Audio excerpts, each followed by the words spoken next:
3, 2, 1.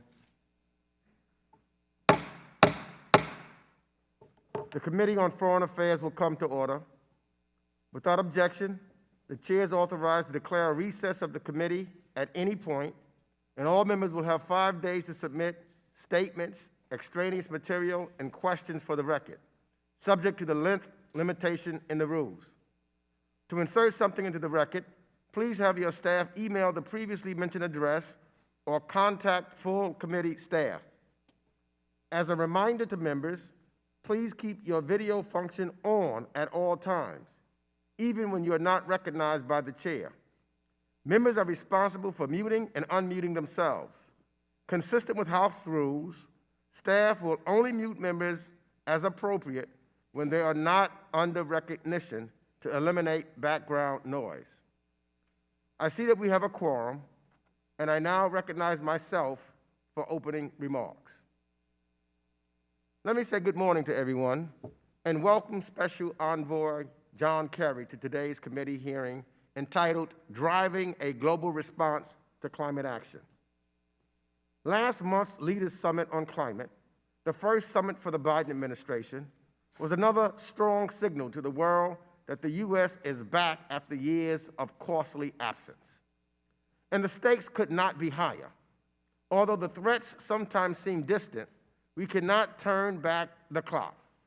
This is especially true of climate change, where we have lost precious time in responding to a mounting crisis. Even if we achieve our ambitious goal of keeping 1.5% warming within reach, our children will still have to learn to live on a dramatically changed planet.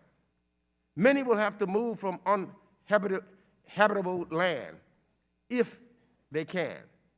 Others, who are not so lucky, must endure more frequent and severe weather events, fires, drought, and pollution, which have become the new perilous norm. But yet, I remain an optimist. The Biden administration committed to drastically reduce U.S. emissions by 2030. Now, certainly this is ambitious, but ambition is what we need right now. We welcome the British pledge to ban non-electric vehicles by 2030, which sparked similar plans in at least 16 other countries and several U.S. states. And on the global level, we saw China set long-needed targets on coal. Brazil pledged to end deforestation by 2030. Argentina and others committed to deploy more renewables. Japan, South Korea, and Canada made more ambitious pledges than those in Paris. Now, as a believer in the science behind climate change, as well as the benefits of trade, investment, and American ingenuity in the face of competition, what I see is opportunity. A well-defined plan on climate action will create high-paying, good jobs for the American people. And our committee will play its crucial role in getting us there. We are exploring legislative options that will support innovative approaches with civil society and the private sector. And as chair, I fully support efforts to galvanize climate action in the lead up to the Glasgow and beyond. It's not just about summit diplomacy and commitments on paper, it's about paving the road to Glasgow and follow through beyond. There remain obvious hurdles in achieving the necessary collective action, however. Yes, we have worked with strategic competitors like China and Russia, but we also have to hold them accountable. And yes, they will require investment in developing countries. And yes, it will involve helping our neighbors, as good neighbors do. What do we do as leaders on the global stage to tackle this problem? We work strategically with other ambitious countries to spark the momentum leading up to Glasgow. This includes the G7 and the G20, which shows the multilateral approach has us moving in the right direction. We must also empower the U.S. government, including through the International Development Finance Corporation, to have global reach assisting all countries, including all those in the Caribbean, Eastern Europe, and Africa, to have access to needed financing and investment opportunities. When it comes to building a green, resilient economy, adapting and protecting one's people, countries should not be left with only China as an option, whose investments often come with strings attached. Financing options should not be based solely on income criteria, but on vulnerability and risk to external shocks. In the years since, we've survived the hottest years on record and emitted the highest levels of carbon in human history. The gap of what is being done and what needs to be done has also grown. And I think of the words of John F. Kennedy, Jr., who said, "Every accomplishment starts with a decision to try." So I pledge not only to try as the chairman of this committee, but demand that we do our best to save this planet. With that, I'll turn to my good friend and the ranking member of this committee, Mr. McCall, for his opening statement. Thank you, Mr. Chairman, for holding today's hearing, and I want to welcome you, Secretary Kerry, back to the Hill. It's good to see you. I believe the climate is changing, and we must take steps to address it. However, the answer is not the Paris Agreement in its current form. The People's Republic of China is the world's leading greenhouse gas emitter and is responsible for almost 30% of global emissions. Yet the Paris Agreement does the bare minimum to hold the PRC accountable while allowing them to continue increasing their emissions until 2030. At the same time, it disproportionately penalizes American workers and American industries, even though the PRC emits over twice as much carbon dioxide as the United States. And Mr. Secretary, I understand you've got a big challenge ahead of you, and we had a good visit on this issue. But I just don't see how we can truly make an impact if China isn't held to the same standards as the United States. Last year alone, the Chinese Communist Party brought more than 3 times as many new coal-powered plants online in the PRC as the rest of the world combined. And they aren't just polluting at home. Beijing is exporting coal-fired power plants throughout the developing world through their Belt and Road Initiative. In fact, the CCP is the biggest financer of coal plants in the world. It's clear the Chinese Communist Party doesn't care about the environment. They have proven time and again they cannot be trusted and are not a reliable partner in addressing climate change. That's why I've worked with Representatives Graves and McMorris-Rogers to introduce the Paris Transparency and Accountability Act. Our bill acknowledges that it's vital we renegotiate the Paris Agreement to create a level playing field, and it calls for this new agreement to be submitted for Senate approval. Any comprehensive agreement that will significantly impact American jobs and the American economy deserves that much. Our bill would also ensure there is sufficient oversight of the committees and commitments the President makes on behalf of the American people under the agreement, and it makes certain those commitments don't jeopardize our national security or our competitiveness.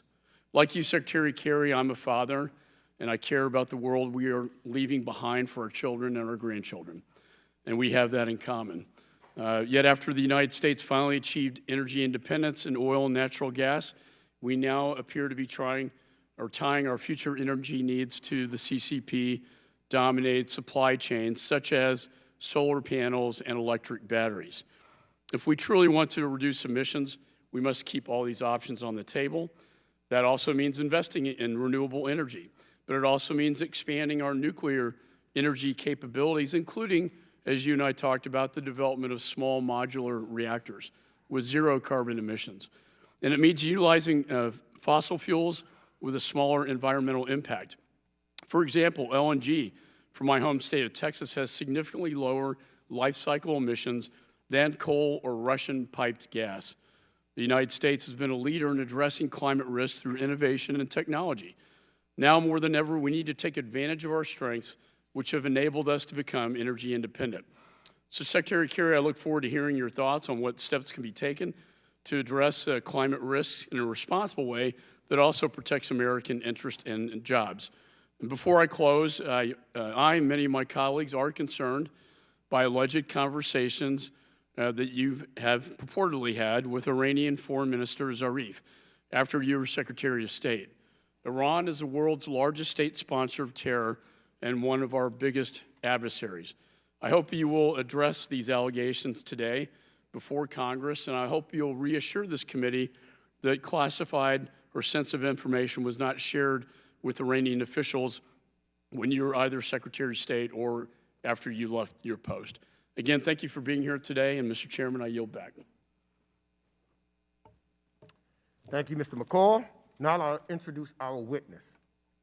On January 20th, 2021, John F. Kerry was sworn in as the nation's first special presidential envoy for climate, where he leads the United States' international efforts to address climate change. In recent years, Special Envoy Kerry was the Carnegie Endowment for International Peace's first ever visiting distinguished statesman, following his 4 years as the 68th United States Secretary of the State. In that capacity, he was a critical part of the successful negotiations in the Paris Climate Agreement.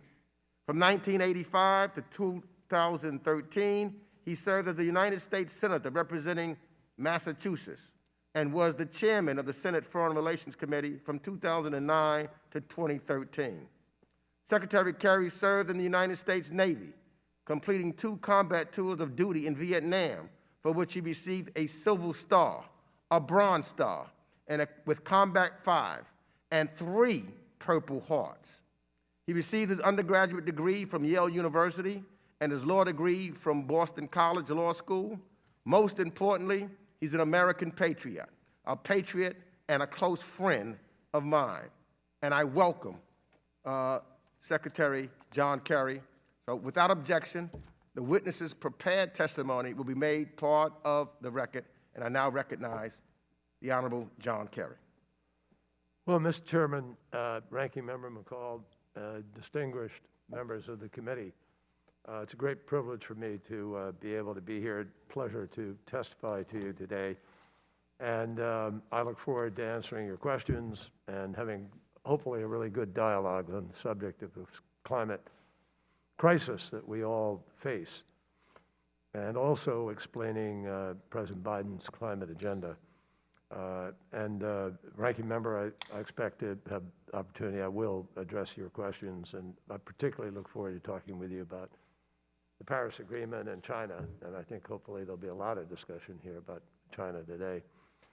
But during the campaign, President Biden identified climate crisis as one of the 4 historic crises facing our country, alongside COVID-19, the economic crisis, and the racial divisions in our country. And I think, personally, I think he was right to do so.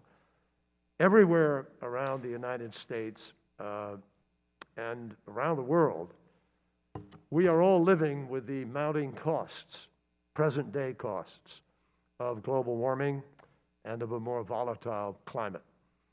2020 set a new record, U.S. record, of 22 weather and climate disasters costing over $1 billion each.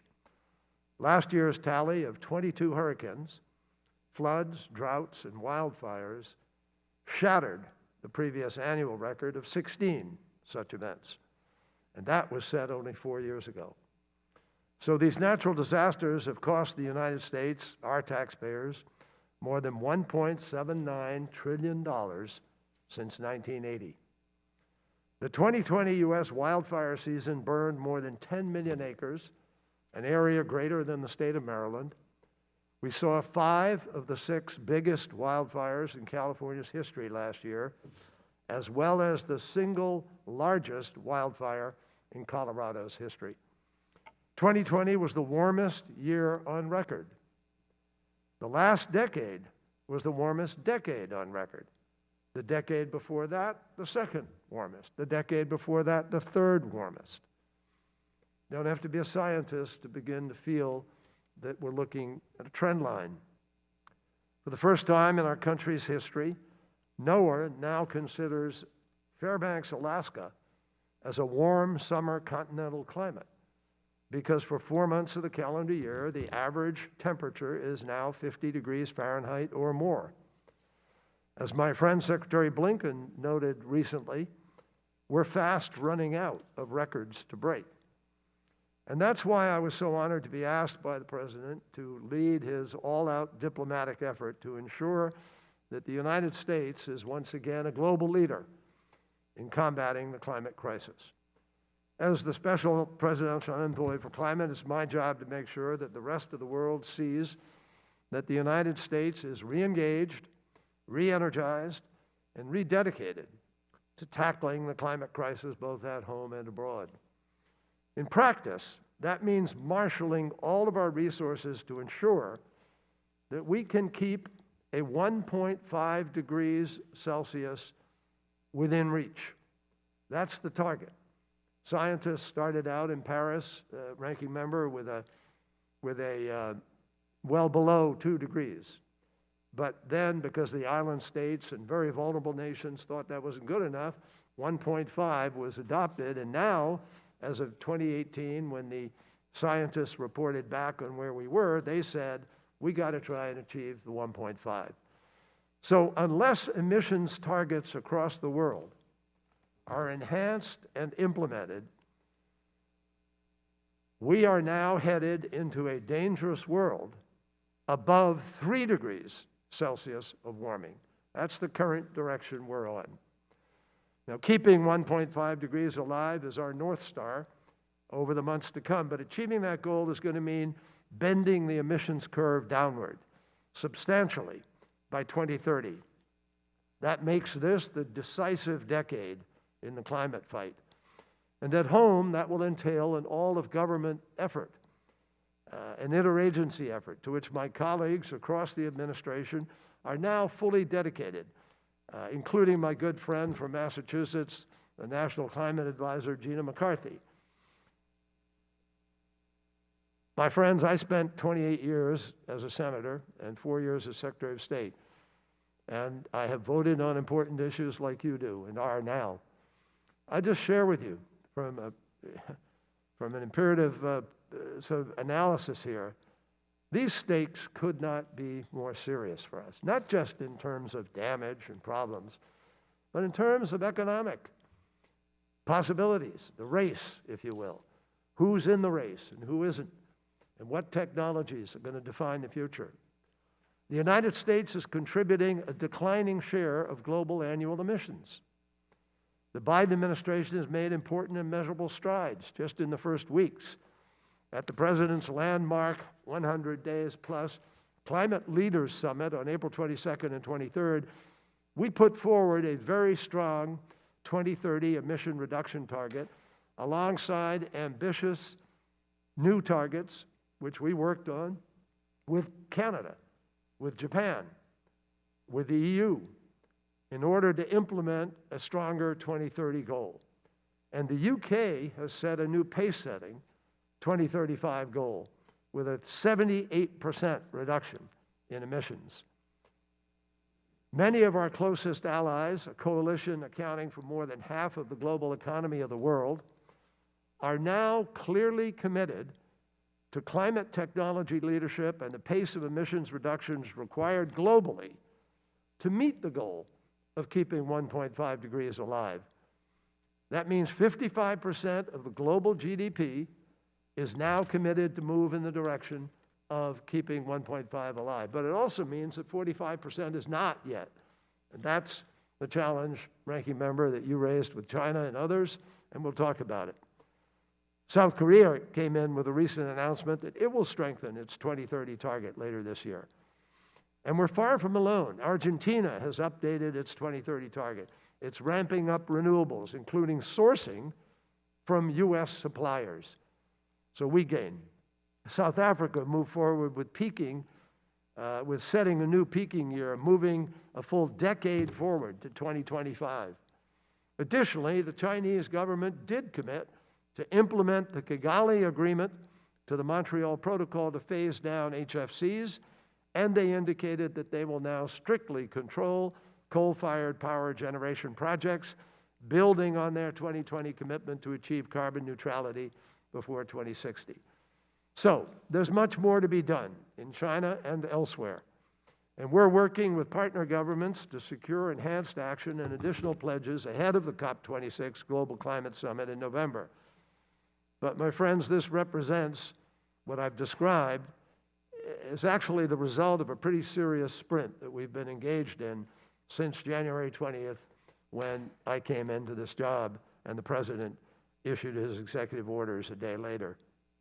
Now, I know that today's hearing is focused on our efforts abroad, but I also know that every member here is deeply concerned with our economic health and prosperity here at home. The fact is, addressing the climate crisis is integrally related to our economic recovery here in the U.S.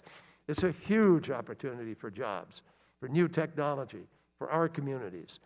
Yes, there's a transition involved in some of that, but we've been through transitions before as a nation. And just as America led the world in the Industrial Revolution, just as we led the technological revolution, we can and will lead the energy revolution. And just as we developed the light bulb and the airplane, and just as we developed the internet and vaccines and went to the moon, we can and will develop the battery storage technologies, the direct air capture technologies, the green hydrogen, the smart grid technologies that will change the world and stave off the catastrophic impacts of the climate crisis. There are tough choices in politics. We all know that. But this is not one of them. Because in addressing the climate crisis, we are actually taking advantage of the greatest economic opportunity the world has ever known. Before the pandemic, 2 of the 3 fastest growing jobs in the country were wind turbine technicians and solar photovoltaic installers. From 2017 to 2020, clean energy jobs grew by an average of 6% each year, faster than fossil fuels and the rest of the energy economy, and about twice the pace of the U.S. economy as a whole. We now have more Americans working in clean energy, 3 million, than we have bankers or middle and elementary school teachers, and clean energy jobs outnumber fossil fuel jobs in the U.S. 3 to 1. And it's broad-based. Clean energy jobs outnumber fossil fuel jobs in 81% of rural counties. So there's an even bigger growth opportunity for the U.S. in the years to come. In 2020, global investment in clean technologies crossed the $500 billion mark. And the International Energy Agency predicts that clean energy investment could triple during this decade. Solar and wind investment is forecasted to be 5 times larger than that for coal or for gas-fired power plants through 2050. That's 30 more years. It'll be 5 times higher. Similarly, the size of the global electric vehicle fleet is expected to jump to 116 million in 2030, up from only 8.5 million in 2020. Jobs and dollar figures alone don't tell the whole story. We're also seeing that clean energy can power our homes and businesses. For a period on April 24th in California, California's electrical grid was powered, California obviously being the size of, it's what, the 6th largest nation in the world. Well, on April 24th, its electrical grid was powered by 95% energy, renewable energy, without any loss in reliability or supply. Countries as diverse as Denmark, Ethiopia, and Slovakia now all power 80% or more of their grids with emissions-free generation. We've seen markets moving inexorably in the direction of clean energy and low-carbon solutions. Ahead of the summit, 6 leading United States banks pledged to mobilize $4.15 trillion of low-carbon capital by 2030. That's over the next 10 years, $4.15 trillion spent in investment. America's 3 largest U.S. asset managers also announced that $19 trillion in assets that they manage will be moved to low-carbon investments by 2050. American automakers are positioning to lead the global electric vehicle revolution. The transformation I'm talking about is not a future projection. It's happening here and now. It's a reality as we speak. The trajectory towards the new energy economy is now unmistakable in so many sectors. As we saw over the last 4 years, much of that movement is irrespective of federal action. It's not the government saying, go do this. The marketplace is moving in that direction. And so dollars are rapidly draining away from investments that don't fit squarely within that crucial 1.5 degree pathway, which in boards of directors all across our country, the boardrooms of our biggest corporations, they are talking about ESG, environment, social, and governance, and its requirements. They're talking about sustainable development goals, and they are setting their own goals in order to set investment on a different track. So members of the committee, there is already so much progress being made. There is much more work still ahead.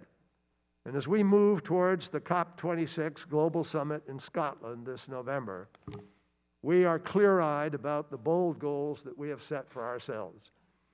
Our engagement is designed to help build out opportunities for our country.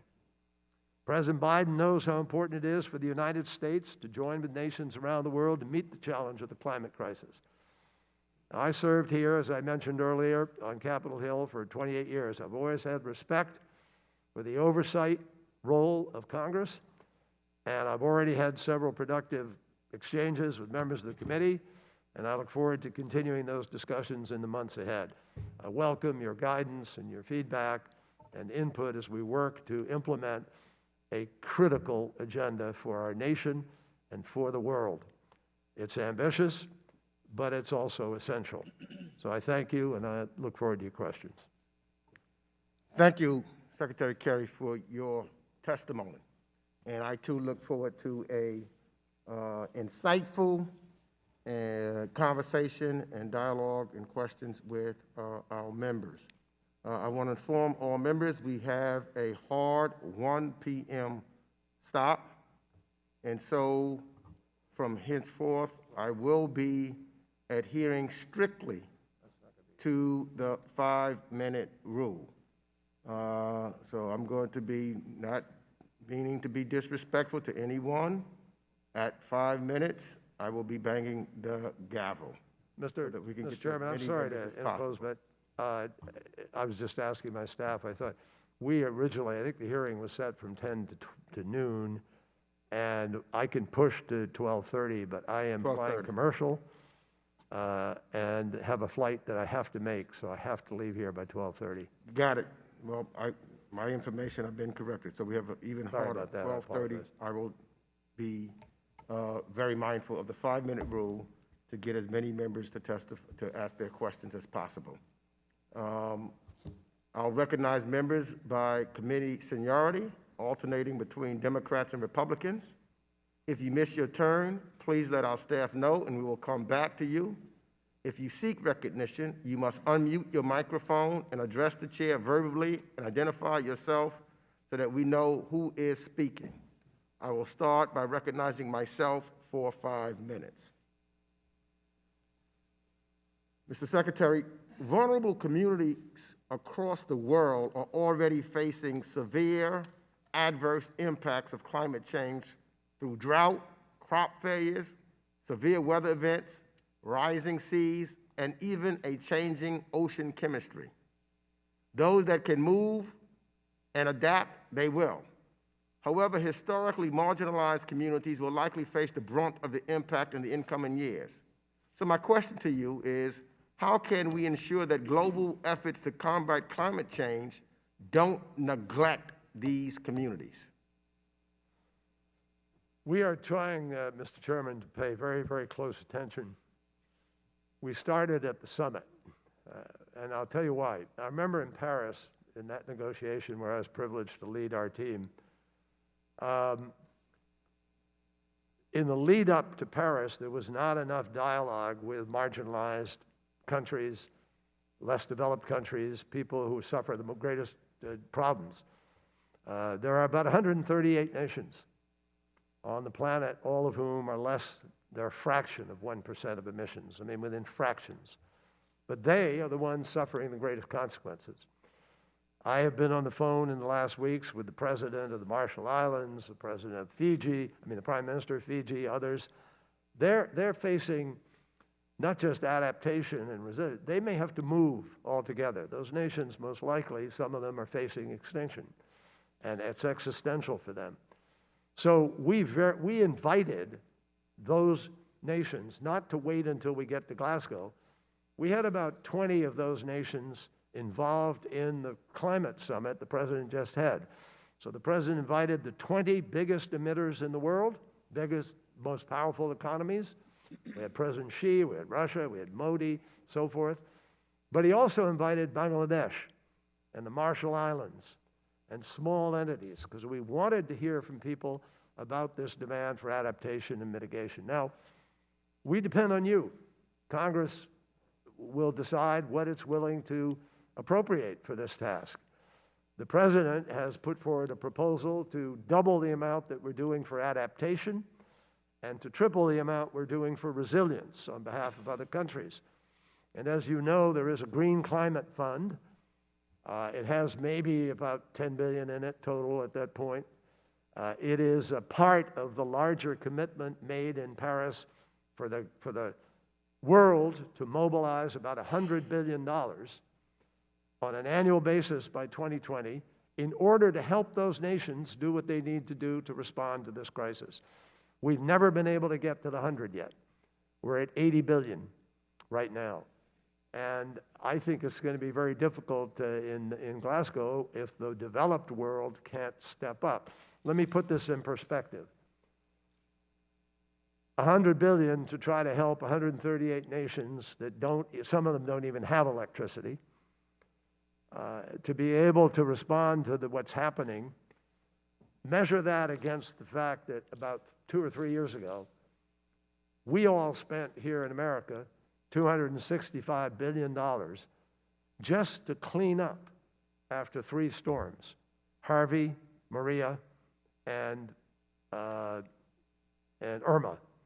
Irma had the first sustained winds of 185 miles an hour for 24 hours. Harvey dropped more water in the greater Houston, Louisiana area in 5 days than goes over Niagara Falls in an entire year. And Irma and Maria, we all know, savaged the infrastructure of Puerto Rico. So if we don't want to just rebuild, and we want to get the world enlisted in this, we've got to begin to look at some greater effort to help countries adapt and to help people build resilience so that we are a global community shifting our energy bases in an appropriate way to avoid this crisis in the long run. And I think this is something that President Biden is going to continue to try to ask you to help him with and help our country do, because a lot of people are going to suffer if we can't do that. And the military, by the way, our own military, will tell you that climate crisis is a threat multiplier. And so conflict will grow as people are fighting for a place to live, a place to have water, a place to be able to feed themselves. And we already do have climate refugees on the planet. So our response. My time has expired. I now recognize Ranking Member McCall for 5 minutes. Thank you, Mr. Chairman, and welcome, Mr. Secretary. You have a very enormous challenge, but very important one in front of you. Secretaries Blinken and Pompeo both said that the CCP is committing genocide against the Uyghur Muslim population. Last month, this committee marked up a bill I introduced along with Chairman Meeks condemning this genocide. You recently said that, were quoted saying, "We have other differences on human rights, but those should not get in the way of something that is critical as dealing with climate." And I know you can try to compartmentalize it. The problem is it's intertwined, because when you look at the supply chain, and you look at China, they dominate the critical mineral supply and solar supply chains, all coming out of the Xinjiang province, which we believe is using slave labor to create these renewable energy sources. So my question to you is, how can you assure us or ensure that this quest that we're on, that slave labor coming out of China, where genocide is taking place as we speak, are never a part of the climate solution in the United States. You're absolutely correct. Ranking Member McCall, it is a problem. Xinjiang province not only produces some of the solar panels that we believe are being, in some cases, produced in forced labor by Uyghurs, but also there are a significant amount of rare earth mineral that's used in the solar panels themselves. It is my understanding that the Biden administration is right now in the process of assessing whether or not that will be the target of sanctions. I've heard some discussion about it. I'm not privy to where that decision is at this point in time. But I can tell you that nothing can be traded. And I've made that very clear. President Biden's made it very clear. Climate is existential for everybody on the planet. We have to deal with it. And because China is nearly 30% of all the emissions on the planet, China's got to be part of the solution, not a bigger part of the problem. So we've had very direct conversations with the Chinese on this. They have moved somewhat in the course of the last month and a half, 2 months after we've engaged. For instance, they had a peak date of peaking in terms of their emissions by 2030. That's where we began. And they were not willing to change it. And in addition, they were not even discussing mitigation during the course of the next 10 years. Well, we've been having some very serious conversations about the reality of the science, the 1.5 degrees, the need to hold it. And so China has now announced, President Xi announced a number of things. Number one, that they believe this is a climate crisis now. Our joint statement was entitled U.S.-China Joint Statement on Climate Crisis. They've never done that. They now have, in the body of the text, they've agreed they have to change and do something in the 2020-2030. They've agreed that the peaking now, they think may be able to take place by 2025-24. We don't know yet. So we're in an ongoing negotiation with them. And where we are at the aftermath of the summit that we had, where President Xi made some of these announcements, is that we've got to go back to work. We have 5 more months left to get them to embrace something that we believe you will view, hopefully, as a legitimate,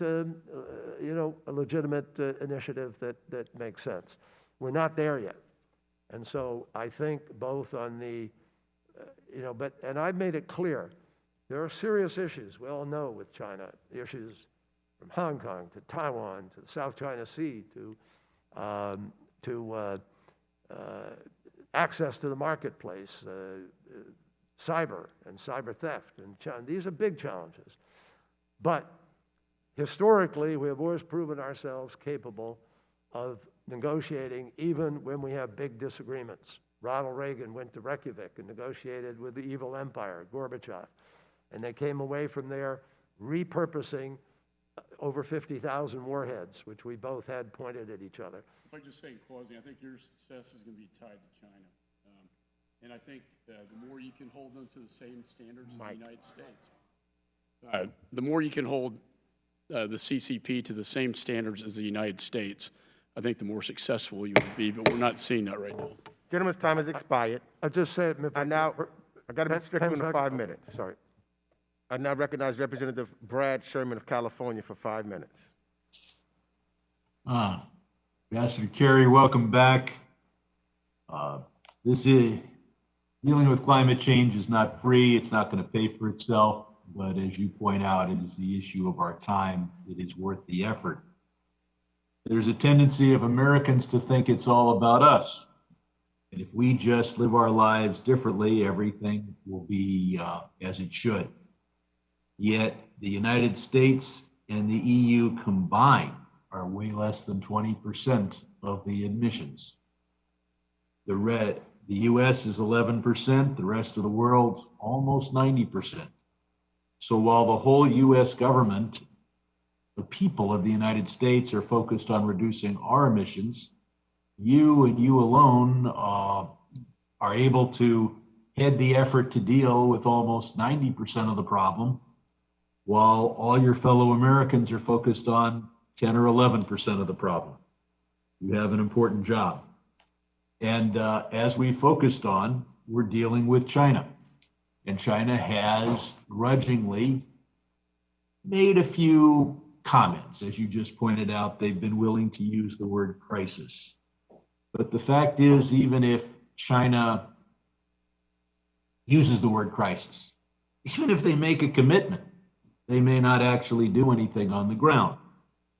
What they do on the ground is more important than what they say.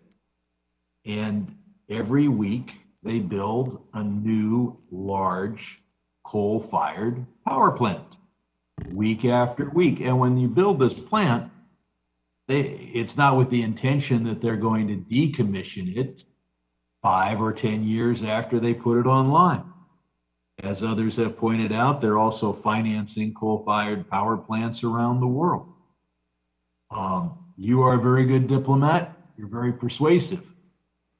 But all you have in your toolbox is a chance to appeal to the conscience of a regime that Ranking Member McCall has described as genocidal, a regime that puts its own people by the millions in concentration camps.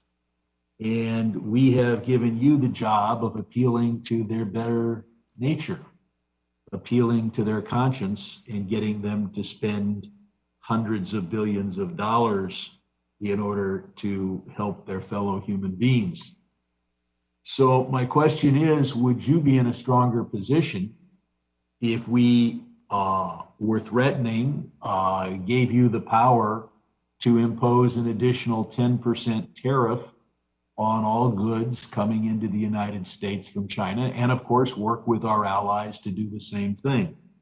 Right now, our total average tariff on goods coming from China is less than 10%, just a bit less than 10%.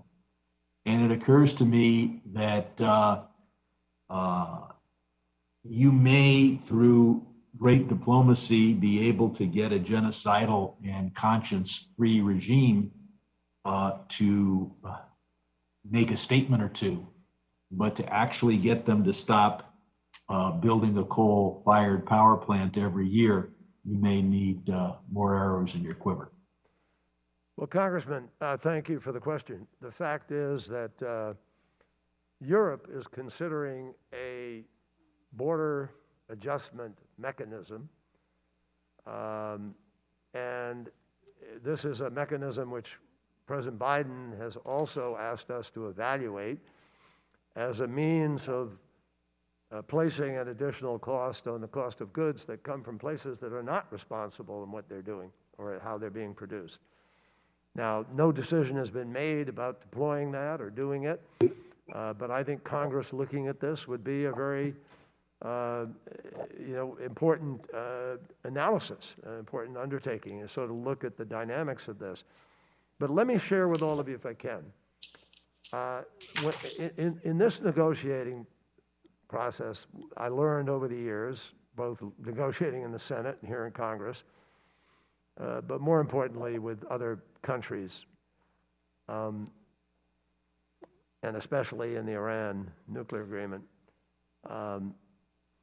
Ronald Reagan had a saying, trust but verify. We changed that a little bit and had a saying, don't trust but verify.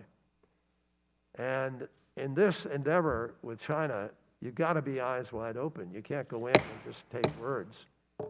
I apologize to you, Mr. Secretary, but members, I'll be mindful again, if you want your questions answered, you've got to reduce the amount of time you have to ask them, because I'm stopping at 5 minutes. I now recognize Representative Chris Smith of New Jersey, who's the ranking member of the Subcommittee on Africa, Global Health, and Global Human Rights, for 5 minutes. Thank you very much, Mr. Chairman, and Mr. Secretary, welcome to the committee. As you know, under President Xi Jinping, human rights abuse throughout China has significantly worsened, including the pervasive use of torture, religious persecution, human trafficking, and genocide against Muslim Uyghurs. Paper promises made by Beijing, as you know as well, are simply not kept. Broken promises are the rule, not the exception under Xi, and the people of Hong Kong are suffering as we speak because of it. As you know, Xi Jinping has completely reneged on the promises made in the '84 Sino-British Joint Declaration that facilitated the conveyance of Hong Kong from the UK to China, beginning on July 1st, 1997, that autonomy, human rights, including press, assembly, association, religion, would be exactly the same as before the handover for at least 50 years. Xi Jinping has completely reneged on promises made in the Basic Law of Hong Kong, adopted by the China People's Congress in 1990, before the give back, that autonomy, human rights, and adherence to the rule of law would be protected. The Chinese Communist Party, again, as you know, has not been truthful concerning the origin of COVID-19. The CCP tells lies concerning the genocide against the Uyghurs and continues to blatantly violate its WTO obligations, UN sanctions on North Korea, and so much more. So 2 questions. Did you raise during your trip with leaders of the Chinese Communist Party, did you raise human rights in general? Did you ask them to stop the genocide against the Uyghurs and the brutal suppression of Hong Kong and other massive acts of cruelty? And if you did, how did they respond? And secondly, given the Chinese Communist Party's massive unwillingness to honor its word, do you believe the CCP will honor its word on climate? Mr. Secretary? Of course, I have always raised the issue of human rights. In every conversation I ever had as secretary, anywhere I was, we raised that issue. But on this trip as well, Mr. Secretary? Yeah, but I'm just about to get to it. And this trip, I raised it with the Chinese officials, not the climate folks, because the climate emissary for China, Xi Jinping, has been their special envoy on climate for about 20 years. And, you know, we could casually talk about it, but he doesn't have any input or capacity to do anything on it. But I've raised it at the highest level with officials in China. And they deny certain things that we allege, obviously, and move on. It's a wall of, you know, different attitude about what they're willing to acknowledge and not acknowledge. Clearly, we have a very different perception of what's happening, for instance, in Xinjiang than they are willing to acknowledge. So a decision has to be made, whether by Congress or the administration, how we will respond to that. And you have legislation, Ranking Member McCall, and maybe that's the way it's going to be responded to. That's not my lane. My lane is very specifically to try to get the Chinese to move to do what we need to do with respect to climate itself. And I'll just point out something to everybody on the committee. China is already the leading producer in the world of solar panels, wind turbines, electric vehicles, and lithium-ion batteries. They produce 72% of all the solar panels globally in 2019. That's up from the last year when they were at 67%. U.S. companies only produced a very minor amount compared to that. So, Mr. Secretary, I know the chairman will have to cut me off and everybody else with 5 minutes, but do you believe that they will honor their word on this issue of climate? As I said earlier, it's don't trust and verify. You have to set up a structure where you're doing things which you can see happening and you can measure. And that's what's critical here. This is not a question of relying on somebody's word. But I do want to share with you, and I wanted to share this a moment ago in answer to the prior question. Let me just share with you what was published in an internal meeting of President Xi with the Communist Party members about a week and a half ago. And this is new. Quote, President Xi, China will make cutting emissions a focus of its ecological strategy in the next 5 years. President Xi Jinping said, he vowed is used, to cut off projects which consume a lot of energy and can't meet environmental standards. And he talked about moving away from coal and how they're going to do it. Now, we're going to have to check on that. The gentleman's time has expired. I'd rather have those words than not have them. And now we get into the verification. The gentleman's time has expired.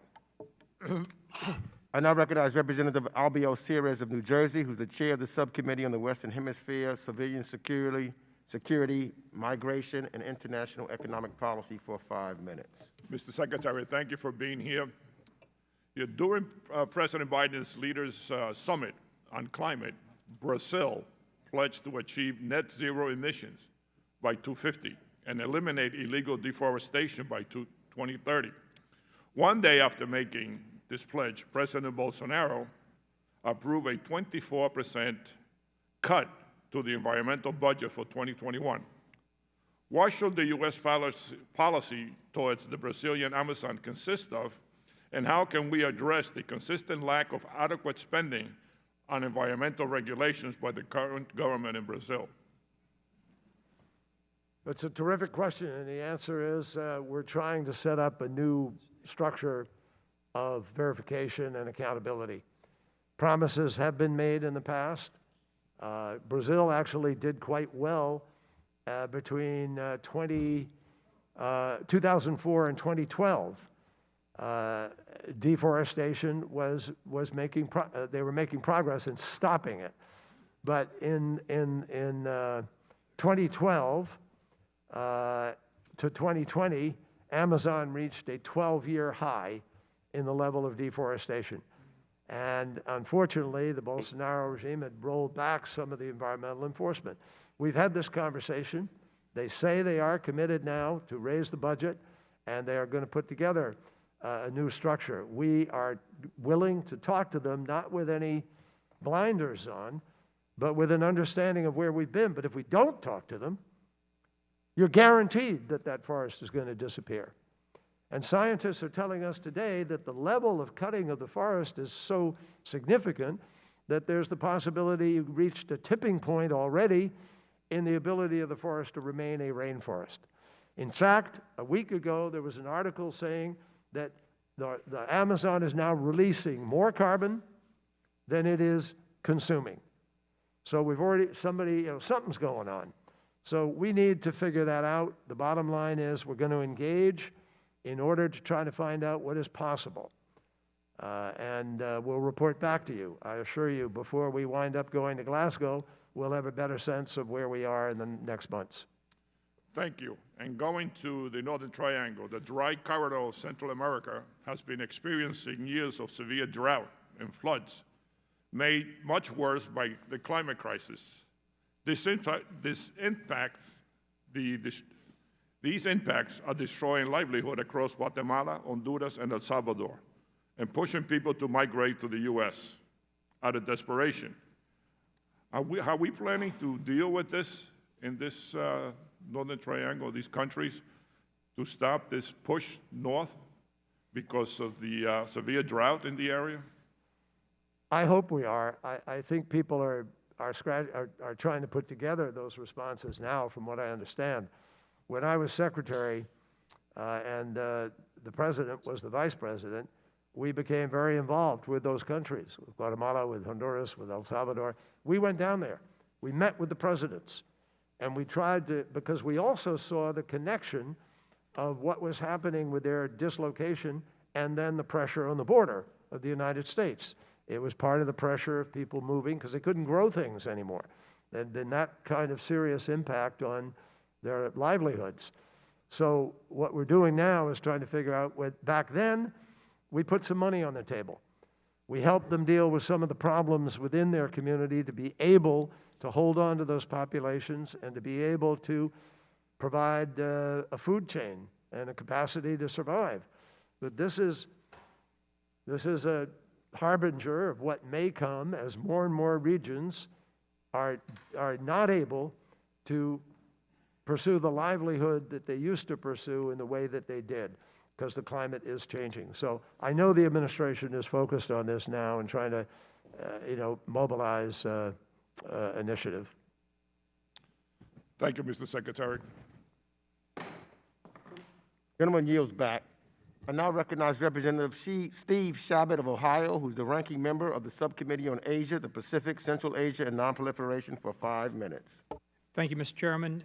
Mr. Secretary, as has already been stated, the PRC is one of the worst actors on the world scene, whether We're talking about stealing $500 billion of our intellectual property every year, or employing unfair trade practices that undermine our economy and destroy American jobs, or conducting massive military buildup, or using aggressive bullying tactics against Japan, Taiwan, Philippines, India, Australia, Vietnam, and others. In fact, if you read an article in the Wall Street Journal this morning, you can even add Sweden to that list, not to mention the atrocities against the Uyghurs, Tibetans, Falun Gong, the crackdown on Hong Kong, and a variety of other behaviors aimed at reorienting the world to revolve around Beijing. Indeed, when he testified in March, Secretary Blinken said that confronting this menace is the biggest geopolitical test of the 21st century. Now, I know you're focused on climate, but the American people deserve to know where this administration's priorities really are. Is it climate change that's the top priority for this administration, or is it confronting a more and more aggressive Chinese Communist Party? I know you'll probably say something along the lines that we can walk and chew gum at the same time, and I get that. But when push comes to shove, and the president has to either play nice with China to get them to cooperate on climate change, or confront them on their latest attempt at stealing American jobs, or bullying an ally, or committing genocide, what's it going to be, Mr. Secretary, in your opinion? It has to be all of the above. There's no choice. This is not an either-or, and the president doesn't see it as either-or. The best way the United States of America, frankly, can aggregate our efforts to deal with these many different legitimate concerns about China's behavior is for us to be strong. The stronger the United States is, you're going to address more of these issues. And by stronger, I mean one of the things that I overheard years ago was the new narrative that's coming out of China about how this century is the century of China, and the United States is in decline, and the West is in decline, and the liberal order of the West is in decline, and that they can't make decisions, and they can't pass budgets, and they don't get anything done. They're not investing in their country. I have heard this out there. And I just have to tell you that the best thing we could do is be more competitive. When I say 73% of these items are being built in China and sold around the world, they're cornering the market on that. Why aren't we? What has happened to us that we're not the country that's pushing the curve on the technology, on the R&D? Now, that's what President Biden has put forward. Thank you, Mr. Secretary. The chair's been he's been pretty strict with our time, and I'm running out of time, so I want to get one more question in if I Sure. could. And I commend him for being strict with all of us. No, fine. When you signed the Paris Agreement and praised China for participating, China at that time emitted about 20% of the total global emissions. Now they've gone up to 27%.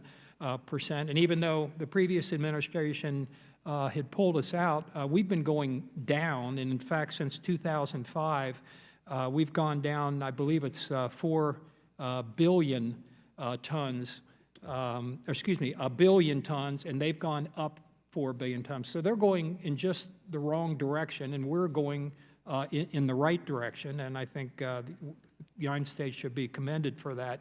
But as some of the other members have indicated, even if we reach an agreement with the PRC on this, in light of the fact that they pretty much break every international agreement that they make, why should we trust them? And I know we say trust and verify, but there's a lot of skepticism on not only by this committee, I think, but the American people for good reason overall. So in the short time that I've got left, could you address that lack of trust to the PRC as to whether they'll follow up and agree to this?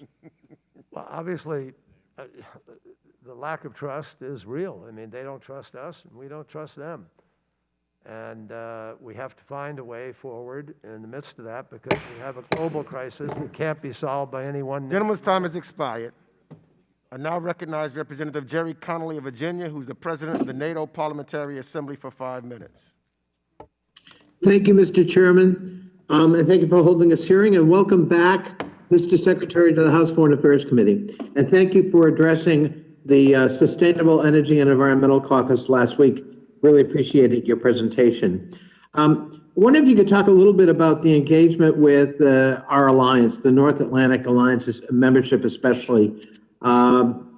Secretary General of NATO, Jens Stoltenberg, comes from Norway, has visited Svalbard, has seen firsthand the effects in the Arctic of climate change, the retreat of glaciers, the opening up of the Arctic waterways to additional shipping and exploitation of natural resources.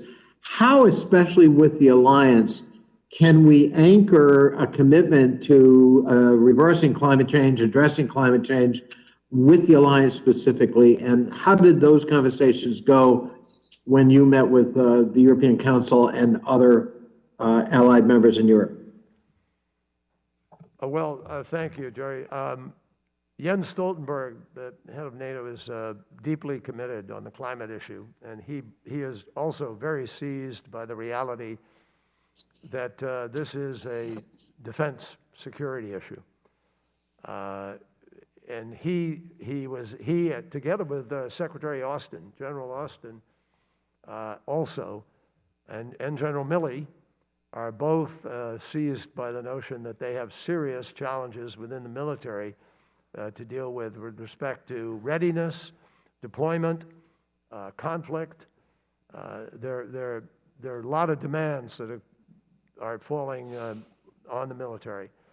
There's not a, quote, military solution here, but the military has a big carbon footprint, and it's already wrestling with the issue of fuels for aircraft, of supply chains, and so forth. I think there are also some interesting contributions that current military capacity may provide with respect to the provision of power, because there are small unit nuclear capacity energy providers in literally small mobile reactors.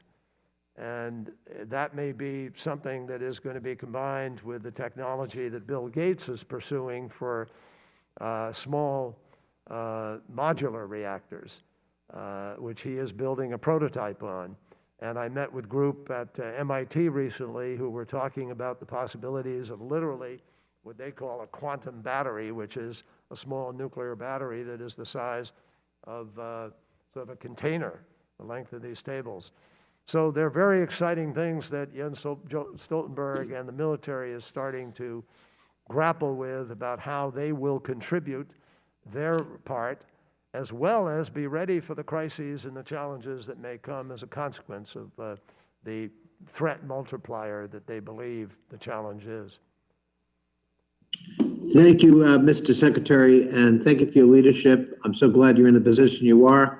We look forward to supporting you over the coming years. I yield back. The gentleman yields back. I now recognize Representative Joe Wilson of South Carolina, who's the ranking member of the Subcommittee on the Middle East, North Africa, and Global Counterterrorism, for 5 minutes. Thank you, Chairman Greg Meeks, for your leadership, very positive leadership. Secretary Kerry, taking up with the issues of Congressman Steve Chabot. Last week, a report revealed the People's Republic of China greenhouse gas emissions exceeded those of the United States and other developed countries combined. China currently accounts for nearly 30% of global greenhouse gas emissions, not including emissions associated with the Belt and Road Initiative. Do these trends show a serious commitment to its advertised targets? Great question. Let me be clear, and I want everybody to, I agree with your fundamental premise. China produces more emissions than all the rest of the OECD countries put together. They are currently funding external coal-fired power. And what we've been working on, this is one of the things we've really engaged on, and quite We've had some very heated discussions about this because obviously it's not sustainable. There's no way the United States and the rest of the world can get to our goal if China doesn't join in and become part of it. It's not just China. There are other countries that are part of that 45%. We need to see greater reductions in India. India, however, Prime Minister Modi has made a commitment to deploy 450 gigawatts of renewable energy. We have created a partnership with India because of that commitment, because they don't have the finance and technology completely.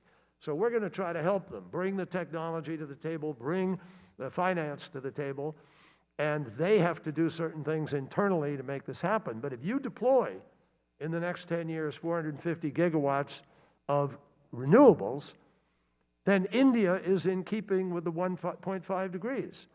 So it's a huge step forward. It's worth the investment. And Mr. Secretary, what we again, need I'm is- so grateful for the leadership I just of want to make sure. Prime Minister Narendra Modi. What a great job he has done for the people of India. On another issue, what's the administration's justification for canceling the Keystone XL pipeline, which created American jobs, but refusing to implement the required sanctions on Nord Stream 2 pipeline, which promotes the Russian intimidation of Europe? Well, I don't know where the latest is on the Nord Stream, so I can't speak to that here with any authority. What I can tell you is that on the Keystone, the administration is trying to put teeth in its words and its commitment to the climate crisis. We do not need to be building that additional infrastructure at this moment when we have other options which are readily available to us for how we supply and what we supply. We need to do a greater build out of alternative renewable in this country. But Mr. Secretary, this destroys jobs in the district I represent. The tires that are used for at Fort McMurray, Alberta, Canada, are made in South Carolina. And so you're destroying jobs all over the United States of what had been an achievement, and that is energy independence. And that needs to be promoted. And so I deeply regret. And then Nord Stream 2, what that does to Europe is just so sad for the people of our allies across Europe. Thank you very much, and I yield back. Congressman, Would the gentleman yield? could I just use a little bit of time? The time belongs to Mr. Wilson. There's a request. I to yield. I thank you, Mr. Chairman. I apologize. I didn't mean to cut you off. If we can both talk. Go ahead, Mr. Secretary. No, I was just going to say that we oppose Nord Stream, as I think you know. The Obama administration, myself, we were involved in those discussions, and notwithstanding, they went forward. And you know what the state of play is right now. But I just very quickly say to you, we should not be leaving people behind, and that's President Biden's code here. He does not believe that doing this transition has to be massive job loss. Well, and Mr. Secretary, quickly on behalf of the member I yielded, the cancellation of this pipeline in the United States does not change the amount of oil. It does change how that oil is coming through. Isn't it true that pipelines are more carbon delivery efficient than trains or trucks or other forms of delivery? If you could answer just that limited question. Yeah, that is true. I think that is true. But it doesn't mean you necessarily want to be adding another line when there are other alternatives. But is it better than train and better than not? Yes, it is. Thank you. My judgment. Thank you, Mr. Secretary. Gentleman's time has expired. I now recognize Representative Ted Deutsch of Florida, who's the chair of the Subcommittee on the Middle East, North Africa, and Global Counterterrorism, for 5 minutes. Thank you so much, Mr. Chairman, Secretary Kerry. It's good to have you back. Your appointment as special presidential envoy is, I think, a strong signal by President Biden right out of the gate that he attaches great significance to this issue. I've been heartened by the administration's pace, ambition, and I think pragmatism, as evidenced by the bold yet achievable initiatives that were announced at the President's Summit last month. As the founder and co-chair of the bipartisan House Climate Solutions Caucus and a member of Congress from South Florida, I know firsthand how important it is that we approach the challenge with realism as much as with urgency. Sea level rise, intensity of storms, so many ways that climate change is impacting us right now. That's why we reintroduced the Energy Innovation and Carbon Dividend Act in April to put a price on carbon. The legislation will help the U.S. reach net zero carbon emissions by 2050 and will return 100% of the net revenue back to American families to help them afford any increase in energy costs and have money left over to help with the daily expenses as our nation recovers still from the pandemic economy. So I wanted just to ask about your coordination with our geopolitical partners on how to present a united front when dealing with countries with which we have a more adversarial or difficult relationship. So you talked earlier about the EU. If you could expand upon that, is part of the strategy to stay aligned with the EU specifically on carbon pricing schemes and carbon tariffs so that we can collectively pressure China on this issue more effectively? Let's start with that. No decision has been made at this point in time about carbon pricing. The president, it's not in his current plan. He is obviously embracing a clean electricity standard. That would be one big step forward if Congress were to come together on that. But I think you all need to develop further what that proposal might look like and whether or not it's passable. We do have to do that. We will have those conversations. This is a moment when so many, as you well know, so many companies already price carbon in their own analysis. They're simply waiting, as I think so many are, for the price to be imposed so that we can actually see this urgent approach that will get us to net zero. But I just want to get back to the question. You could broaden it if you like, if you care not to talk about carbon pricing, but just generally staying aligned with the EU and bringing collective pressure on China. Can you speak to that, the approach that you're taking there, and how that can lead to the results that we're all looking for? Well, I just had a meeting yesterday, or I think it was yesterday or the day before, with all of the European foreign ministers. I did it virtually, obviously, with them in Brussels. And we discussed exactly this, is alignment as we go into these next 5 months going into Glasgow. We agreed to work extremely closely together, that we needed to unify, particularly with respect to some of our conversations with China, with other countries where we're trying to move more rapidly to a mutuality of effort here. So the answer is yes, we're trying to align as much as we can, but we're also trying to solicit from them help with other countries.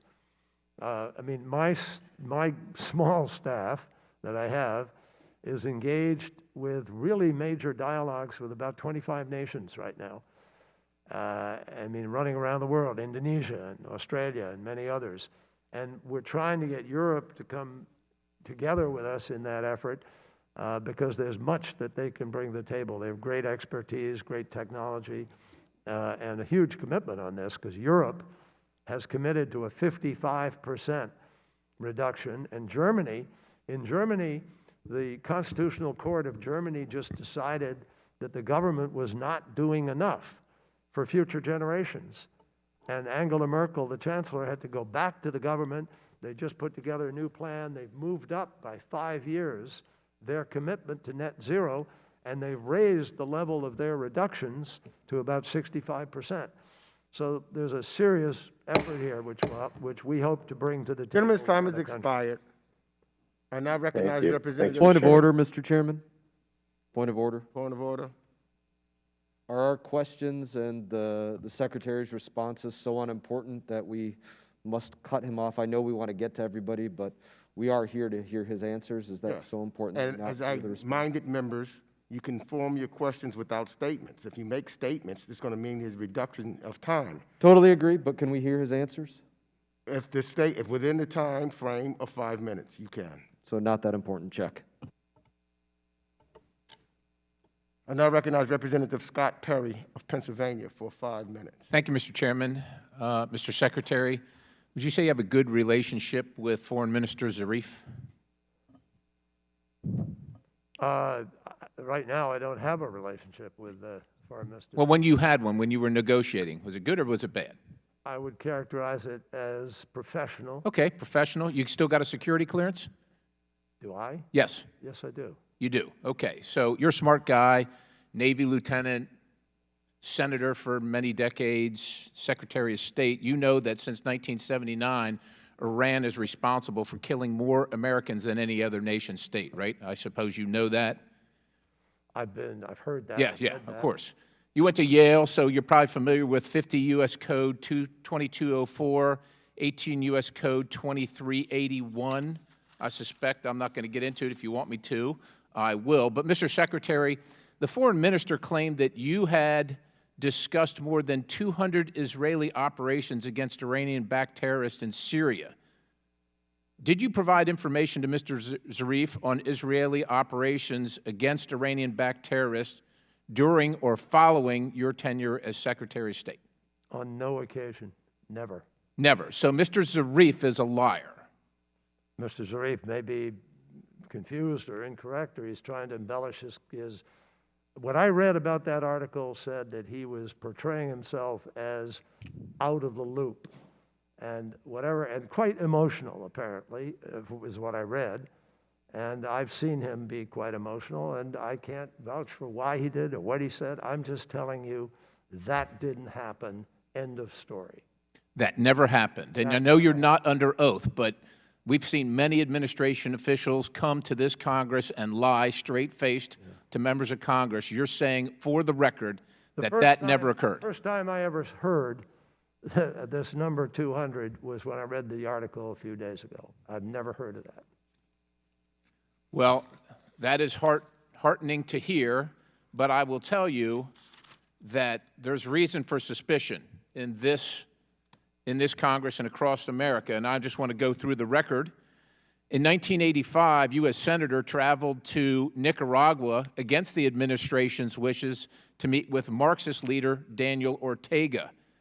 In 2006, you traveled to Syria to meet with the dictator Bashar al-Assad, contradicting President Bush's efforts to isolate Assad for supporting Hezbollah. And I remind you that it's a sea of war and horrifying activities in Syria right now. I mean, if we could have done something with Assad then, maybe we wouldn't be dealing with what we're dealing with now. In 2018, you told the Palestinian Authority to hold on.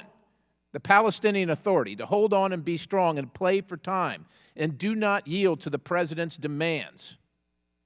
And finally, following your term as secretary, we know that you met with Mr. Zarif. I know that you said you had a professional relationship. Apparently it wasn't a good relationship, but it was professional enough that you met with him at least 3 times to discuss how to save the JCPOA, undermining President Trump's peace efforts. I remind you that as we speak, the Iranian proxy Hamas is raining down rockets across Israel right now. That's why people are right to be skeptical. That's why we ask this question. And so you say you're surprised and have no recollection of ever discussing these activities with Zarif regarding Israel and Syria. One more time, Mr. Secretary. I didn't even know about this number, as I said, until we read the article the other day. I'm not asking about the number. No, I never had a discussion with him about Israel with respect to attacks or anything. No, I told you. That's the end of the story. But I wanted to say something about what you just said. I traveled to Nicaragua as a United States Senator with another United States Senator, an officially sanctioned United States Senate trip, in order to try to learn about what was happening with respect to the war in El Salvador.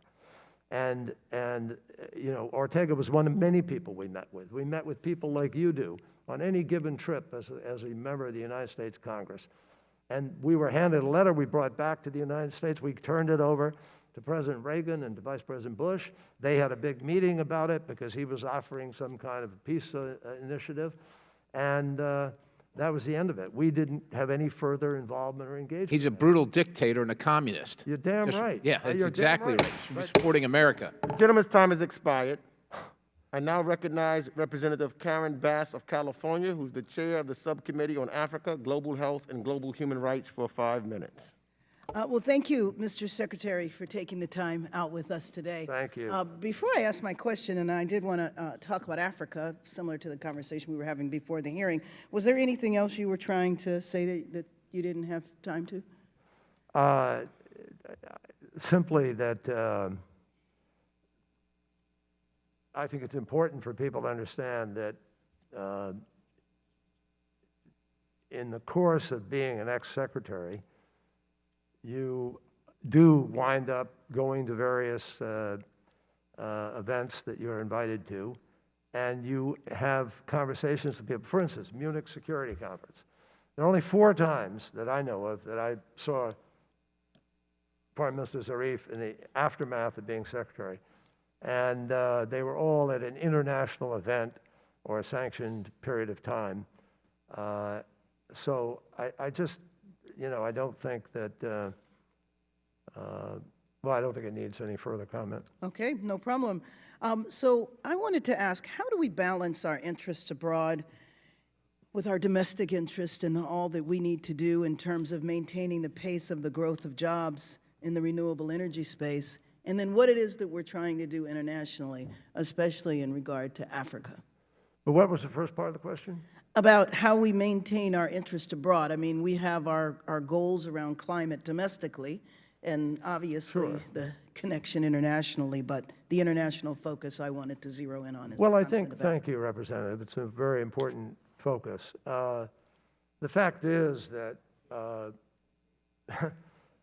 Africa is one of the most negatively affected continents as a consequence of the climate crisis. And it is exacerbated by virtue of the fact that so much of Africa is still undeveloped, less developed. I mean, there are about 860 million people with no electricity, and most of them are in Africa. And so we have an enormous challenge in order to help with adaptation, help with resilience, but also in the doing of that, to help with development. We used to do that more. Right now, we basically, I mean, people are legitimately complaining about some of the things that are happening out there with respect to either China or another country. But the fact is that China is filling a void. We used to do that. We don't do it now. Could you imagine a possibility of the EU and the United States working together to address an infrastructure problem like you mentioned? 2/3 of the continent of Africa doesn't have electricity. Could you envision the EU? The EU's going through its whole reckoning. They have the issue with the migrants. We know why they travel and risk their lives. I could easily envision that. I think it would be very productive. But it does require some funding. It's very hard to do if you're not in that business anymore. And to a large measure, we have stepped back. Our budget over the years, I think, I mean, the total budget of everything we do abroad with USAID and our embassies and the entire State Department is around 51 billion or so, 52, somewhere in there. I don't have the latest figure. But it hasn't changed in a number of years, been cut to some degree in the last few years. So we can't do that. Do you see this administration proposing significant Well, I don't know what the increases? president's going to decide. He's got the 4 crises he's trying to deal with now. He's got to build back from COVID. You all have rapidly addressed the initial legislation. There's obviously more coming. But hopefully we will get back in that business. It begins here at home. I understand that. It begins here at home. But you've got to be able to go further abroad also. I mean, we're now actually down to 11% of the world's emissions. Last year, we were at 15%. I mean, we've moved down.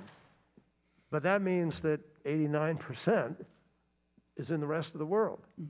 And there's no way to solve this crisis Mother Nature doesn't decide, oh, it's only coming from here, it's coming from there. It's the conglomerate amount that makes the difference. And if 89% of it is coming from the rest of the world, we, as a leading economy, leading nation, need to step up in order to help those other people be able to solve a problem, because it's our problem too. In the international conferences, is there ever any attention paid or focus to Africa? Gentlelady's time has expired. The answer is yes. I now recognize Increasingly. Representative Adam Kinzinger of Illinois for 5 minutes. Thank you, Mr. Chairman and Mr. Secretary. Thank you for spending a little time with us. To echo your comments about development and competition, I think it's important. If we can't both cut our international affairs and funding and development budget and then expect to be able to compete with China when they're using money as a soft power weapon. And I think that's an important point.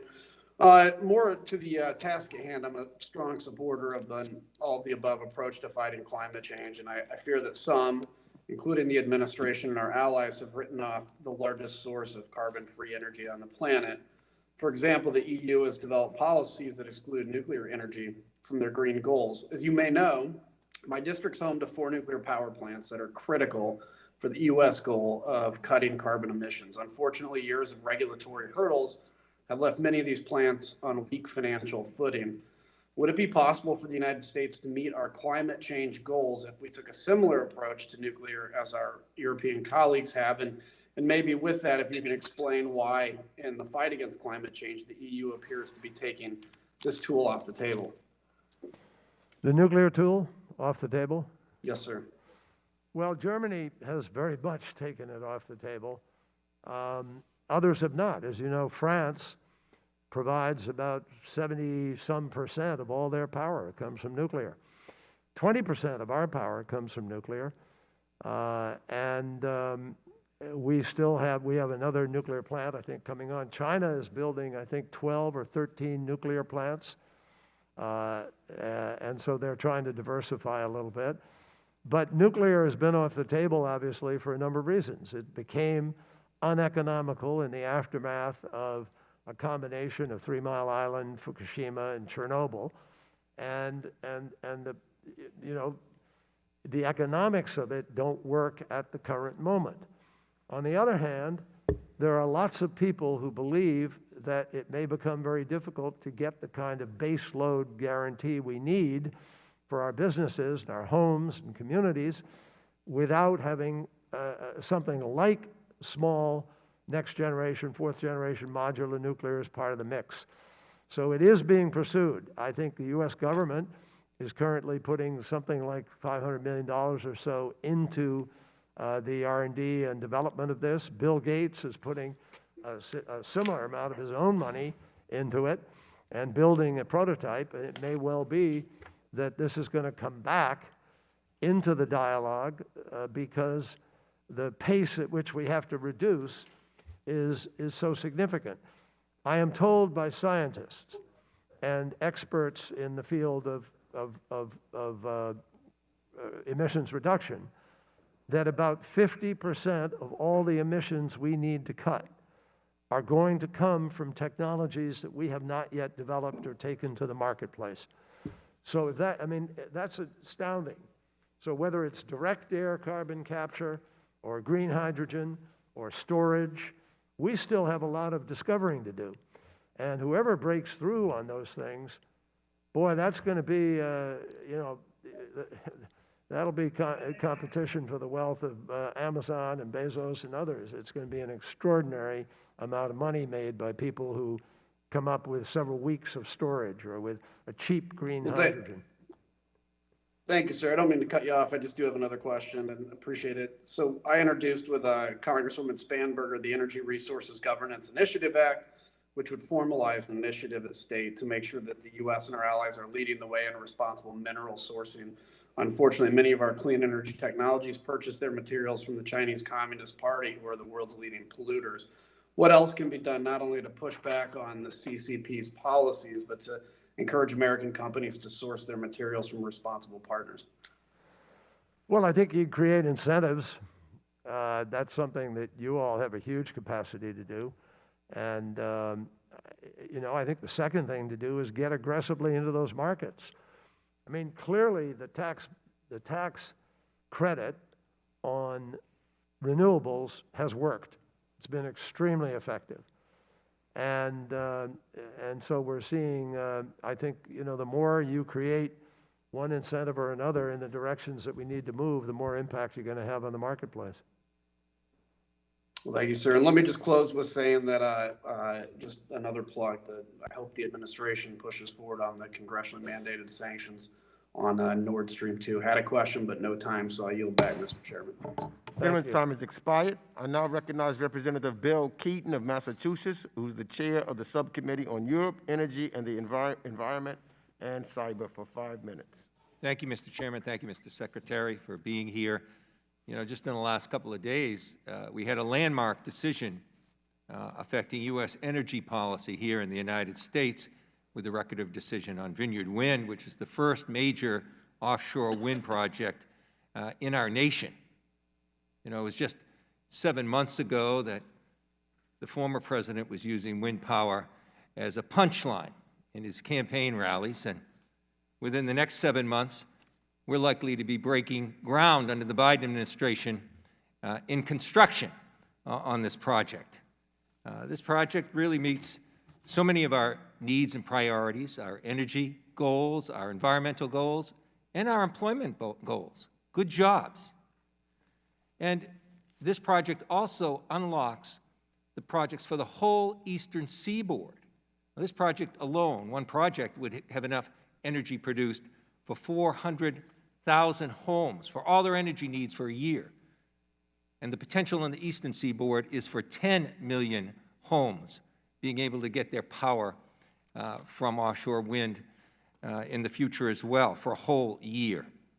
It's a great example of a public-private partnership. And with your efforts with the administration and internationally, to me, I get great optimism out of seeing the private investment that's going to occur. That's going to help us meet our goals. Without it, we won't be successful.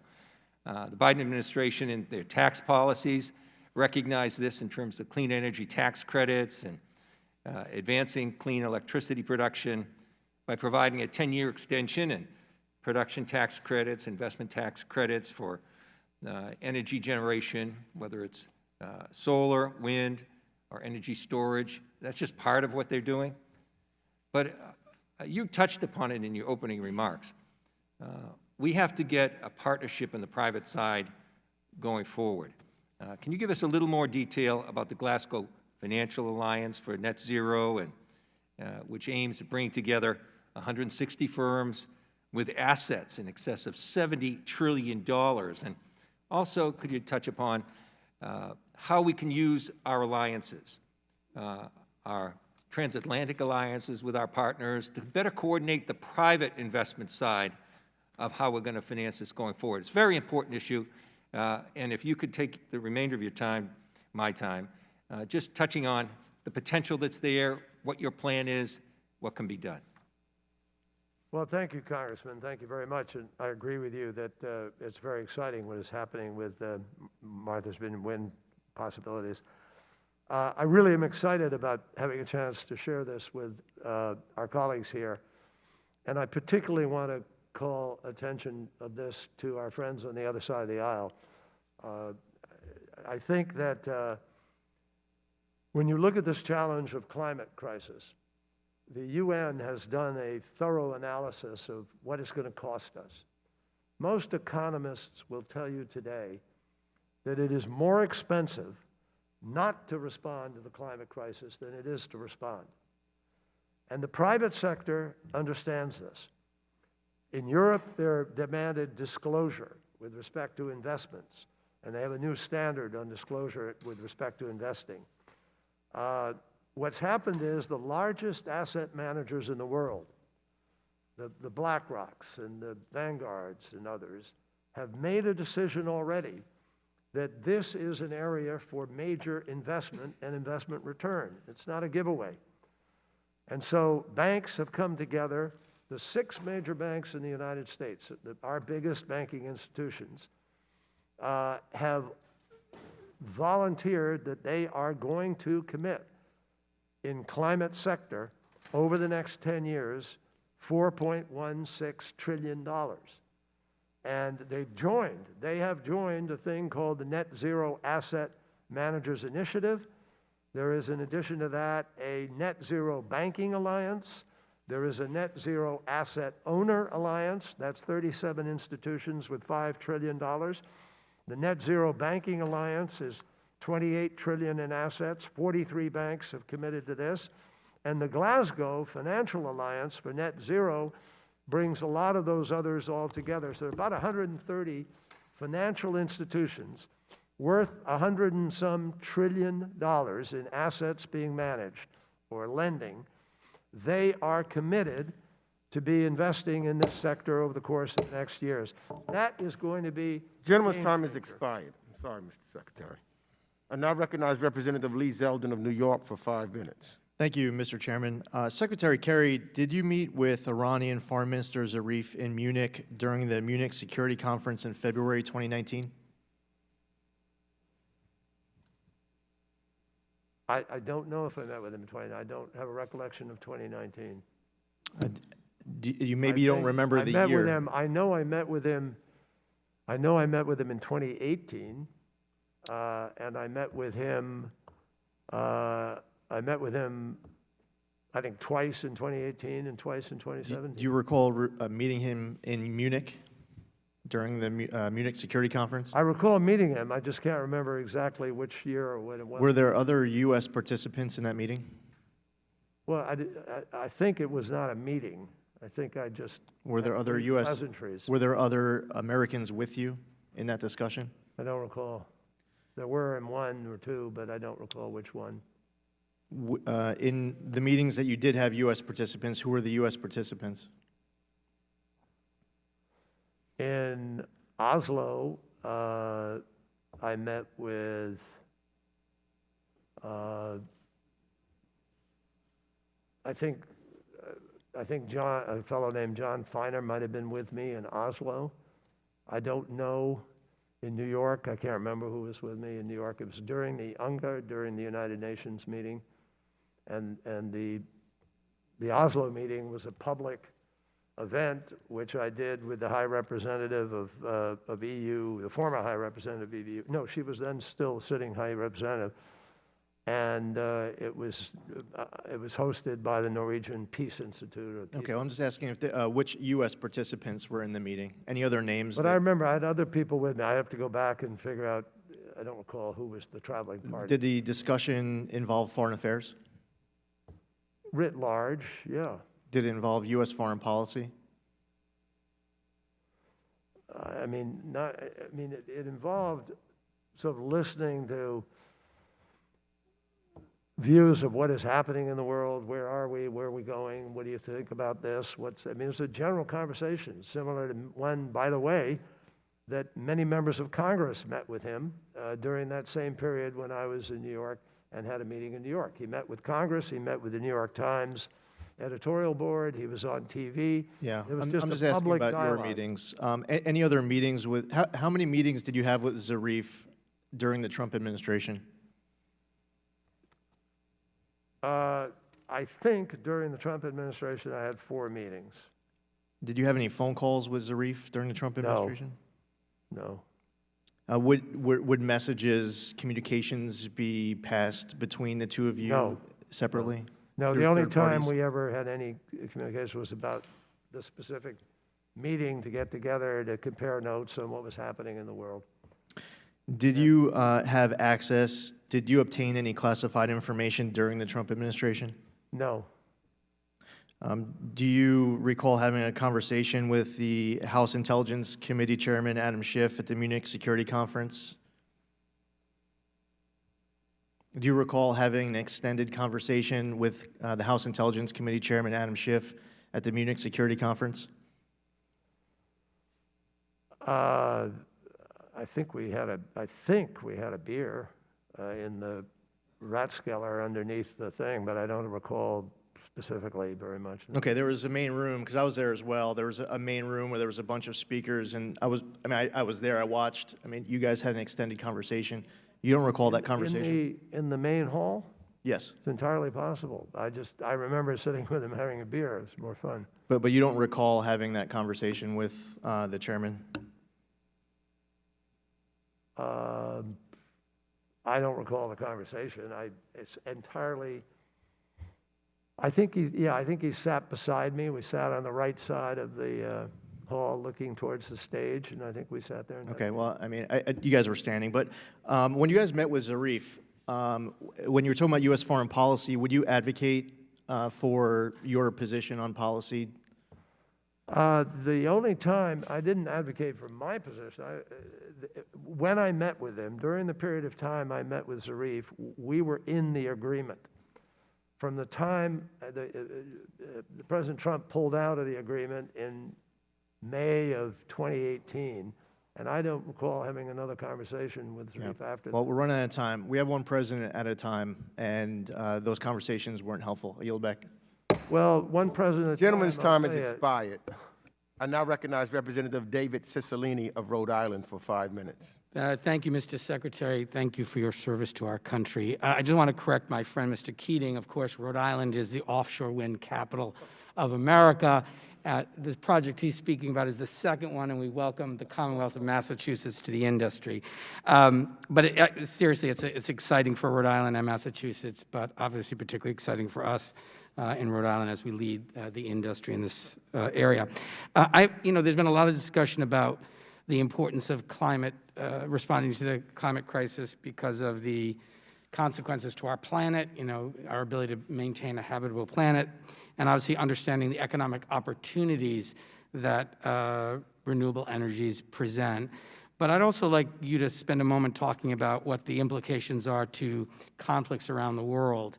We know climate change risks starting, prolonging, or exacerbating armed conflicts around the world. The UN Security Council meeting organized by the United Kingdom recently sought to expose the links between our warming climate and conflict.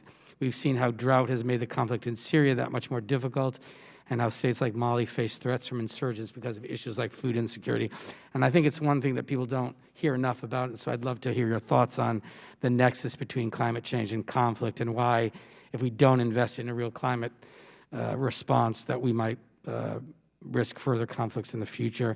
And the second question, and I'll give you time to answer both of them, is there was a recent report by the UN Environment Program that outlines the importance of dramatically and quickly reducing global emissions of methane, and because of all the dangers that methane presents, and particularly since methane helps create smog, cutting emissions in half could prevent as many as 250,000 deaths each year worldwide if we do this.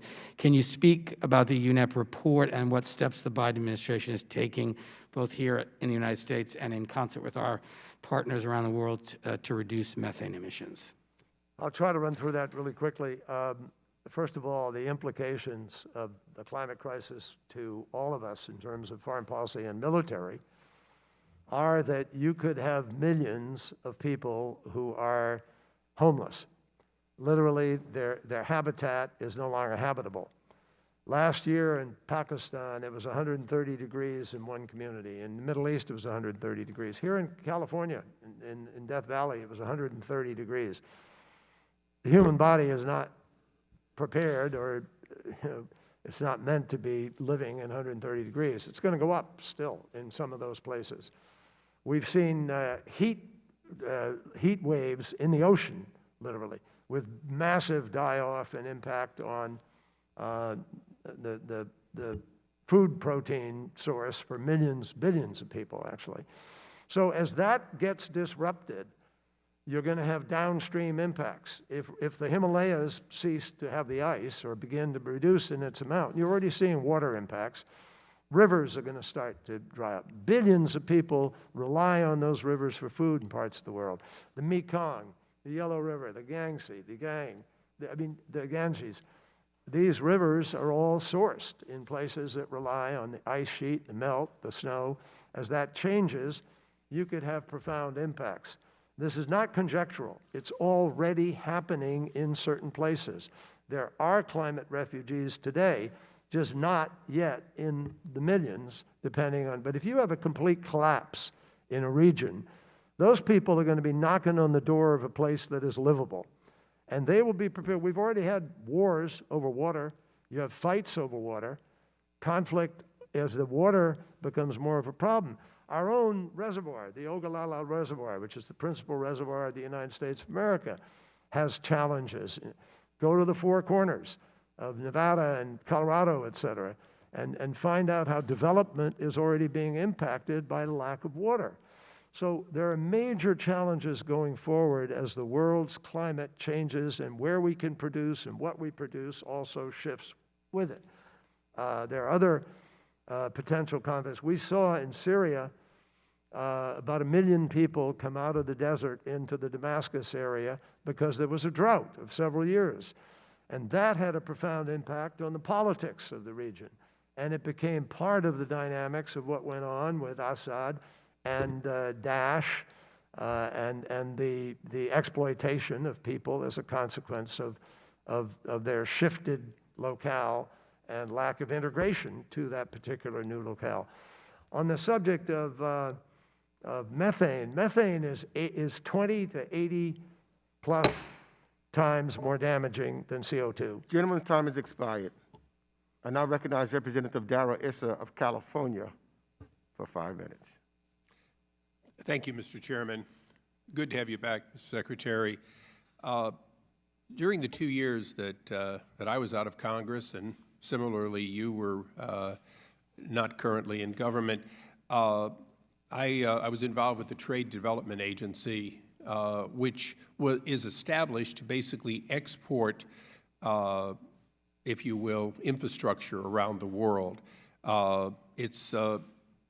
It has a mandate that includes virtually all of Africa, much of South America, and much of Asia. That organization competes directly with the Belt and Road Initiative of the Chinese, but with less than 2% as much money as they operate on. Isn't it fair to say that if what we want to do is enable developing nations, including those in Africa, to reduce their carbon footprint as they grow their economy, we're going to have to be the country that delivers that type of infrastructure, because China certainly is not doing that today? China is not delivering that kind of infrastructure today. We need to, I think, be in the game, and we need to help deliver it, but not alone. There are plenty of countries that know how to do it and will do it well, that are engaged. And we do partner with Japan and other countries, and I'm glad to see us doing that, because we are, of course, delivering a smaller footprint. You mentioned that China produces 73% of, if you will, the renewable assets, wind and solar. If they had used it themselves rather than building those coal-fired plants, would they have gone up or down likely in their CO2 emissions? They actually are using it themselves, Congressman. They are the largest. They have the largest deployment of renewable of anybody else in the world. But they also use twice as much coal as we do, and that is continue correct. to grow. That is correct. As we look at a number of countries, I want to quickly go to India. During the last administration, India negotiated numerous times to acquire LNG capability and convert some of their coal-fired plants, future coal-fired plants, to natural gas. At the end of the day, they reneged and didn't buy anything. Isn't it true that part of the challenge you face with India and China is the attitude, we can't afford to be clean, and that is one of the reasons both of those countries will continue to peak up in CO2 emissions, while the United States has been dropping for more than a decade? I would say to you, sir, with all respect, that there is an attitude, but that's not it. The attitude is, we're less developed countries, and we have to still develop. And according to the original Paris standard, there is a thing called common but differentiated responsibility. So we have I appreciate that, Mr. Secretary, and I think you're exactly right. There's two different ways to say the same thing. We're not developed enough, we're not rich enough, but at the end of the day, they believe they have a right to continue producing more CO2 in order to catch up with our economies while we do it down. So domestically, for a moment, isn't it true that we're going to have to find ways to reduce our carbon footprint, while in fact not putting ourselves at a competitive disadvantage to our competitors around the world who are using lower cost energy, lower currently than most renewables. Yes. So if we're to do that, wouldn't the Biden administration have to continue a trajectory that began with the Bush administration and continued through the last two administrations, which is to convert from coal to natural gas, to increase efficiencies, to use all of the above, and to ladder our way down in the consumption or production of CO2 rather than a draconian one? And I want to follow up with one quick question. You said, you quoted, I think, the LA Times when you said that California had 95% renewable at one point on one day. Oddly enough, my district in Southern California has had repeated blackouts as a result of having not enough energy, because on a hot afternoon, when the sun starts going down, we run out of power. So isn't all of the above and a blended solution what the United States should do, while at the same time laddering down our CO2 emissions?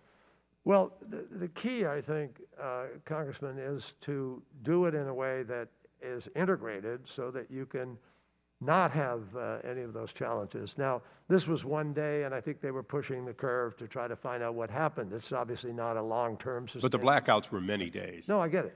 But that's why we need to have a smart approach that is integrated, but at the same time, gas is a challenge. The gentleman's time I'll has come back to it. expired. Maybe we'll have more time so we can follow up. Thank you, Mr. Secretary. Gentleman's time has expired. I now acknowledge Representative Joaquin Castro of Texas, who's the chair of the Subcommittee on International Development, International Organizations, and Global Corporate Social Impact for 5 minutes. Secretary Kerry, great to see you again. Thank you for joining us today. And climate change is an existential threat that the United States must lead on, and your appointment is a welcome sign. Most of the work of the Paris Agreement and our efforts to strengthen the agreement focus on controlling carbon emissions. And this is critical, but I want to ask you about what we're also doing to address the effects of climate change, which are already occurring. Current laws on refugees and international migration are not well suited to address the needs of people displaced by climate. And the effects of climate change on crops and livelihood have contributed to migration in Central America, the Middle East, and West Africa. And I know in response to Mr. Cicilline's question, you touched upon this, but I wanted to ask you, does the United States and other countries that have disproportionately emitted carbon have a responsibility to take in those displaced by climate change? I think commensurate with our overall immigration goals and targets, they have to be included. But it's not an automatic license that you're going to be able to take everybody, obviously. But within our appropriate limits, we have to. But I think the more important thing, frankly, Congressman, is, you know, rather than wait for these effects to hit us the way we do, I mean, for the spending, for instance, of the $265 billion I talked about. I talked in my opening comments about 22 separate events last year, a record, all of which required $1 billion of expenditure. If we don't start to think ahead and apply some vision to our making of policy, we're going to wind up paying, and not getting any real consequence for it.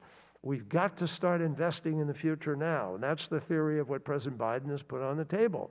Invest. It's not just an expenditure, it's an investment. And if we do that, then we have an ability to get to the root causes, the root challenge for why people are moving and why this pressure is growing. Otherwise, it's going to be like a fire hose, constantly coming at you. And just to follow up to that, I have two questions that I'll put together. What will the Biden administration do to update and strengthen international rules for resettling people displaced by climate change? And do you support amending U.S. law and conventions at the United Nations to include climate refugees? I do believe we have to have a formal acceptance of the concept of climate refugees. Yes, I do. I don't have an answer to the first part of your question. I'd have to get that from those folks in the administration working on that. No. Thank you very much. I yield back, Chairman. Gentleman yields back. I now recognize Representative Ann Wagner of Missouri, who is the vice-ranking member of the full committee, for 5 minutes. I thank you, Mr. Chairman. Secretary Kerry, on April 25th, the New York Times published Iranian Foreign Minister Mohammad Javad Zarif's claim that you, as Secretary of State, revealed classified information regarding Israel's covert attacks on Iranian interests in Syria. These allegations are extremely disturbing. Iran poses an existential threat to Israel, a key U.S. ally, and it has repeatedly demonstrated its willingness to attack Israel directly, both through proxies and from its position in Syria. Given the gravity of the security threat Iran poses to the U.S. and allied interests, I believe the report should be investigated in full. If true, Javad Zarif's claims raise serious questions regarding your ability, sir, to unreservedly protect U.S. interests as Special Presidential Envoy for Climate. The degree and the nature of U.S. participation in international climate change agreement must, and I underscore must, be informed by our national security interests. An overly narrow focus on left-wing action items like the deeply flawed Paris Agreement and the Iran nuclear deal cannot blind us to the malign intentions of adversaries like Iran, Russia, and the People's Republic of China. On April 28th, I sent a letter, this letter, to the Acting Inspector General of the Department of State and to the Secretary of State, requesting an investigation into your relationship with Iran's foreign minister. Are you aware of this letter, sir? No, I'm not. I'll make sure you have a copy. Well, obviously I'm aware of it now. The letter also requested a response to several very specific questions by today, May 12th. As I have not received answers, and Mr. Chairman, I'd like this entered into the record, I'd like to ask you now, what were the circumstances surrounding your alleged leak of information to Javad Zarif, including the timing of this conversation? What role have you had in formulating U.S. policy on re-entering the Iran nuclear deal, sir? Well, I think your premise is incorrect. The story did not allege that I transferred classified information. It didn't even characterize it as classified. It simply said that on a tape, Javad was overheard in a long, long lamentation about how he was out of the loop in Iran and in the policy, and how he had learned this and learned that from somebody, and then popped in saying... He said he learned it from you, sir, and that you told him there were 200 instances. He said he learned one thing from me, and I have already answered that question. I never said that. I don't know how he came up with that. Don't know where it came from. And it was not... there was nothing stated in there about my having released anything on classified information. And in 28 years in the United States Senate, and in 6 years on the Intel Committee, and as chair of the Foreign Relations Committee, and as Secretary of State in 4 years, never has anybody suggested I did not protect classified Well, I would like a full investigation, and I would like my questions answered. I'll see that you have a copy. The Biden administration seems to be copying the same climate rhetoric and policies as California. But California has some of the highest electricity prices in the country, is the largest importer of energy, and rolling blackouts are not uncommon. In fact, the state has been sued by civil rights groups for the impact of their climate policies on low income and communities of color. And to top it off, according to the Department of Energy, California performance since 2010 in reducing energy-related carbon emissions ranked 43rd among all states. What is your opinion of the California approach, and do you think it is a model for the rest of the country, sir?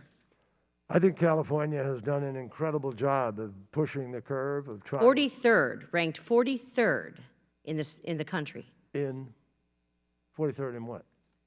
among all states in reducing energy-related carbon emissions. And they're doing a great job. The I gentlelady's disagree time has completely. expired. I now recognize Representative Dina Titus of Nevada for 5 minutes. Thank you, Mr. Chairman. Thank you, Secretary Kerry, for being with us today. We certainly appreciate your efforts in this area and commend you for the work that you're doing. We've heard a lot about the major focus of COP21 and the Paris Agreement being on reducing global emissions. And that's all great, but it seems to put us in the position of working from behind. Could you address some of the things that we need to do to be proactive around the world so we can meet long-term gains, not just clean up the mess that exists, but make the future better? Well, I think the single most important thing that we need to do, we are doing, which is the United States of America under President Biden has put forward an extremely thoughtful, achievable, and aggressive reductions level so that we're leading by example, which the President has talked about a great deal. So we are going to be striving for, over the next 10 years, a 50 to 52% reduction in our emissions. I will tell you that that has really helped us to come back to the table with credibility on an international basis. Now, I emphasize, no one nation can solve this problem. I mean, we can sit here and lament, we can be talking about America's preeminence in one sector or another. But the truth is that there are 89% of the global emissions coming from other countries, and 20 countries are responsible for about 73% of all emissions. So if the 20 countries, this was the theory of our summit, we brought those 20 countries together. The majority of them have stepped up and are stepping up with new reduction targets. But we need other countries to do that. So what the United States is trying to do now, under President Biden's leadership, is to reach out to those countries and work with them. We have a working group that is literally sitting with these nations and trying to articulate to them in a thoughtful and respectful way how they might be able to transition faster off of some coal, or how they may be able to implement and deploy more renewables faster. And it's only by that kind of help from the developed world that we have a prayer of winning this battle. So the key here is for the U.S. to be on target. The second thing we need to do, which is exciting, I mean, we're looking at the biggest transitional opportunity since the Industrial Revolution. The United States of America doesn't even have a grid yet, folks. We don't have a grid. We can go to the moon, but we can't send an electron from one part of the country to another. We've got to build the transmission capacity. We've got to use AI, quantum computing, be able to instantaneously, I mean, the Congresswoman talked about where California is. If we could send California clean energy, windmill or wind power or solar or Nevada or any other place to somewhere else in the country at a given time, with our time difference of 3 hours and with battery storage at utility scale that already gets 4 hours, you could begin to really manage a system as you wait for daylight and as you wait for the wind. So this could be managed, and artificial intelligence and quantum computing give us a huge advantage in our ability to do that. So that's the way we can help lead the world. We should be leading on all of these technologies. Historically, that's what's made America so strong. Now we have to get back into that race. And I think we're looking at huge opportunities of providing hydrogen and storage, and perhaps even on this other front, fourth generation, next modular nuclear, who knows what it's going to be. I'm for an all of the above effort, because we don't know which of the best of these technologies is yet going to work to do what we have to do. One last word. Even if we get to net zero by 2050, we are still going to have to suck carbon dioxide out of the atmosphere. A lot of people don't stop thinking that. We still need the technology that's going to enable us to do it. So I think there are great possibilities here for discovery. We're creating more jobs in this sector already in America. And as I mentioned in the beginning, there are already more people working in this new clean energy sector than there are working in fossil fuel or in many other sectors. Gentlelady's time has expired. I now acknowledge Representative Brian Mast of Florida for 5 minutes. Thank you, Mr. Chairman. Mr. Secretary, you just quite literally contradicted yourself. You said you are for all of the above, but you're not. We spoke earlier, Representative Issa asked the question about the Keystone Pipeline. You're fundamentally in disagreement with delivering that fuel into the United States of America. It would beg the question, did the hack on the Colonial Pipeline save you the trouble of having to shut that one down? Well, Congressman, I appreciate your question. And may I, as a matter of personal privilege, just say how much I admire your personal service to our country. Thank you, Mr. Secretary. I would say to you this. I don't think it's a contradiction.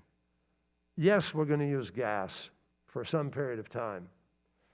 And I'm not one of those that comes in and says, you got to shut it down today, tomorrow. We can't do that. What we can do is begin to take steps that reduce reliance, even as we keep alive the ability to have sufficient gas for the purposes we need. It's a fair point, Mr. Secretary, but to the point that you made to my friend Mr. Issa, to quote it, that is true. The pipelines are more carbon delivery efficient than rails and trucks, saying they deliver the fuel by using less carbon in order to deliver that fuel. Let me finish the quote. Let me finish the quote and I'll let you respond. Yeah. But it doesn't mean that you want to be adding another line, another one of these more efficient routes. There are alternatives, but yes, pipeline is better than trains and trucks. So let me tell you why we can do better in meeting our goal of reducing our emissions. All the gas we burn, first of all, gas is 87-point-some% methane.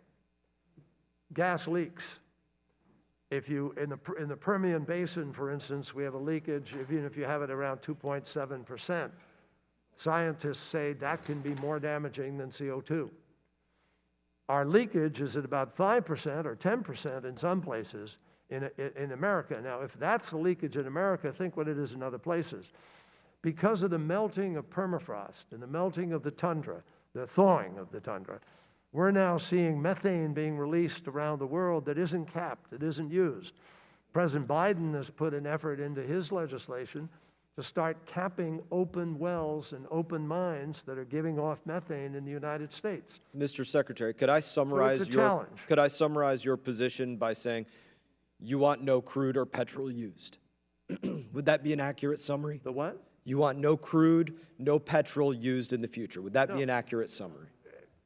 Well, it depends what you mean by the future. We're going to be doing that. We're going to be using crude. We're going to be using crude. Well, crude, first of all, is used for lots of other things than fuel and power. So we're going to use crude well into the future. Not delivered by pipeline, though. Well, no, it could well be delivered by pipeline already. We're doing that. But our source of power, President Biden has already made this decision, and the utilities are already accepting it. I want to ask one more question because I want to yield some time to one of my friends here who may not be able to ask you some questions. By 2035, though, President Biden is determined we will be carbon-free in our power production. You're talking about not allowing these new avenues to deliver them, even though they're more efficient, like the Keystone Pipeline. Would there also be an effort to not promote other forms of delivery, that is to say, not permit a new rail car that's being used to deliver that because Colonial is down right now, not permitting a new truck to go over the road, which is what's being used to deliver those fuels right now? Would that also be a part of the program? No, I don't. I really think we're talking much more reasonably, Congressman, in a way that we have to try to accelerate the transition to clean fuel. That's what we have to try to accelerate. It's not going to happen overnight. So we're going to need, now, I'd rather see gas used rather than coal anywhere in the world. And I think there are ways to try to assist in doing that. But even gas. Thank you, Mr. Secretary. I'm going to yield my time to Mr. Pfluger for a moment. Okay. Thank you for yielding. Mr. Secretary, for the first time in 70 years, our country is energy independent. It's a lever of power. It's national security. Energy security is national security. And so you've mentioned that we need to take steps. We have taken steps, as you've clearly highlighted today, from being 15% down to 11%. That's huge. Do you believe that wind and solar can provide baseload capacity for this country? Not alone. No, that's absolutely right. We Not saw it yet. in Texas Not in winter yet. storms, and we've Not- seen it in California. I should amend that by saying, Congressman, not yet alone. If we break through on storage, Gentleman's time has the expired. answer is yes. I now recognize Representative Susan Wild of Pennsylvania for 5 minutes.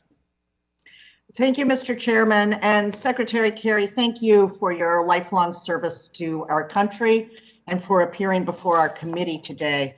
I want to switch gears a little bit and talk about the Amazon rainforest, which has often been referred to as the lungs of the earth because of its crucial role in sustaining human life and biodiversity across the globe. But unfortunately, under the Bolsonaro government in Brazil, as I'm sure you're aware, deforestation has surged to record highs as the government has rolled back environmental protection mechanisms and emboldened those who are engaged in illegal logging and mining. We saw the culmination of these actions in the catastrophic mass-scale fires in the Brazilian Amazon in 2019, just as we see unchecked deforestation contributing to the climate crisis for our entire planet today. President Biden has expressed interest in attempting to negotiate an agreement to protect the Brazilian Amazon, clearly an imperative for combating climate change. And I was wondering if you could update us on the status of those negotiations and address the issue of verification mechanisms. Well, we're in the midst of that negotiation now. We've just started it really a few weeks ago. We've had some positive conversations, and we're hopeful that we can translate intent into action that will wind up being effective and verifiable. Obviously, there have been challenges in that, and we're very aware of those challenges. The fact, as I mentioned earlier, that the Amazon was doing relatively well up until, I think, around 2012, and then suddenly took a surge up in the amount of cutting that took place and the land grabbing that took place. We've got to create, the imperative here is to create a verifiable enforcement structure that everybody has confidence in. That's the goal, and that's what we're working towards. And if we can get there, it may be possible to have an agreement that works for everybody. I mean, the truth is, there is a value in the Amazon that a country, Brazil, looks at and says, well, maybe we don't accept the theory of this, we want to do it this way. And there are assets within there, not to mention the great asset of indigenous people who live there and who need to be significantly taken into account with regard to their future. So all of those are the equities. Those are the equities. I'm going to ask that you to have stop be right there because you just touched on something that I wanted to ask about, and that is the role of the indigenous communities in the negotiations and any subsequent agreement. Can we assume that they will be included? Has the administration been consulting with local indigenous leaders at all? We're certainly consulting with representatives thereof. None of us have been down there or had any personal meetings at this point in time. But the answer is their concerns are paramount, and they have a huge voice in this, and they need to be heard. And you agree then that the protection of indigenous communities has to be one of the paramount concerns? Everywhere, wherever we are engaged in this, President Biden is super focused and targeted on justice, on fairness, and on a process that is sensitive where sometimes in the past it hasn't been. So let me just switch gears with just over a minute left. The EU has approved the principle of imposing basically a carbon tariff on imports from countries that don't price or tax carbon, and is expected to design a directive to attempt to implement this policy. You know, those of us in districts like mine with a very intensive manufacturing sector as part of our local economy are strongly committed to protecting the interests of our workers and businesses as well. But my question is, since your comments on this, that this policy should be a last resort, could you update us on the status of this issue with the Europeans? I didn't hear the original piece of which issue. Of the carbon tariff that the EU is intending to Well, impose. They're calling it a border adjustment mechanism. They are looking right now at exactly how it would work in order not to be disruptive, but at the same time to be effective. I honestly don't have an answer to that at this point in time. We're looking at it. President Biden has instructed us to understand it and to thoroughly vet whatever the impacts might be, and that's what we're going to do. Gentlelady's time has expired. Thank you very much. I now recognize Thank you. Representative Brian Fitzpatrick of Pennsylvania, who's the ranking member of the Subcommittee on Europe, Energy, Environment, and Cyber for 5 minutes. Thank you, Mr. Chairman. Secretary Kerry, thank you for being here with us today. According to a recent report by the Millennium Group, China emits close to 30% of global emissions. China's share of global emissions has grown to more than all the OECD nations combined. In fact, today, by comparison, the United States emissions are 1 billion tons less than they were in 2005, and our trajectory is going down, while Chinese emissions are well over 4 billion tons higher than they were in 2005, and their trajectory is going up. So a couple of questions. First, is this dramatic increase in emissions consistent with China's Paris Accord pledge? And number two, what are the effective accountability mechanisms in place to certify that countries like the PRC are following through on their climate commitments? I didn't hear the very last part of it, but the simple answer is no, the current level and rate of reduction is not consistent with the pledge, as it is not, I might add, for quite a few countries.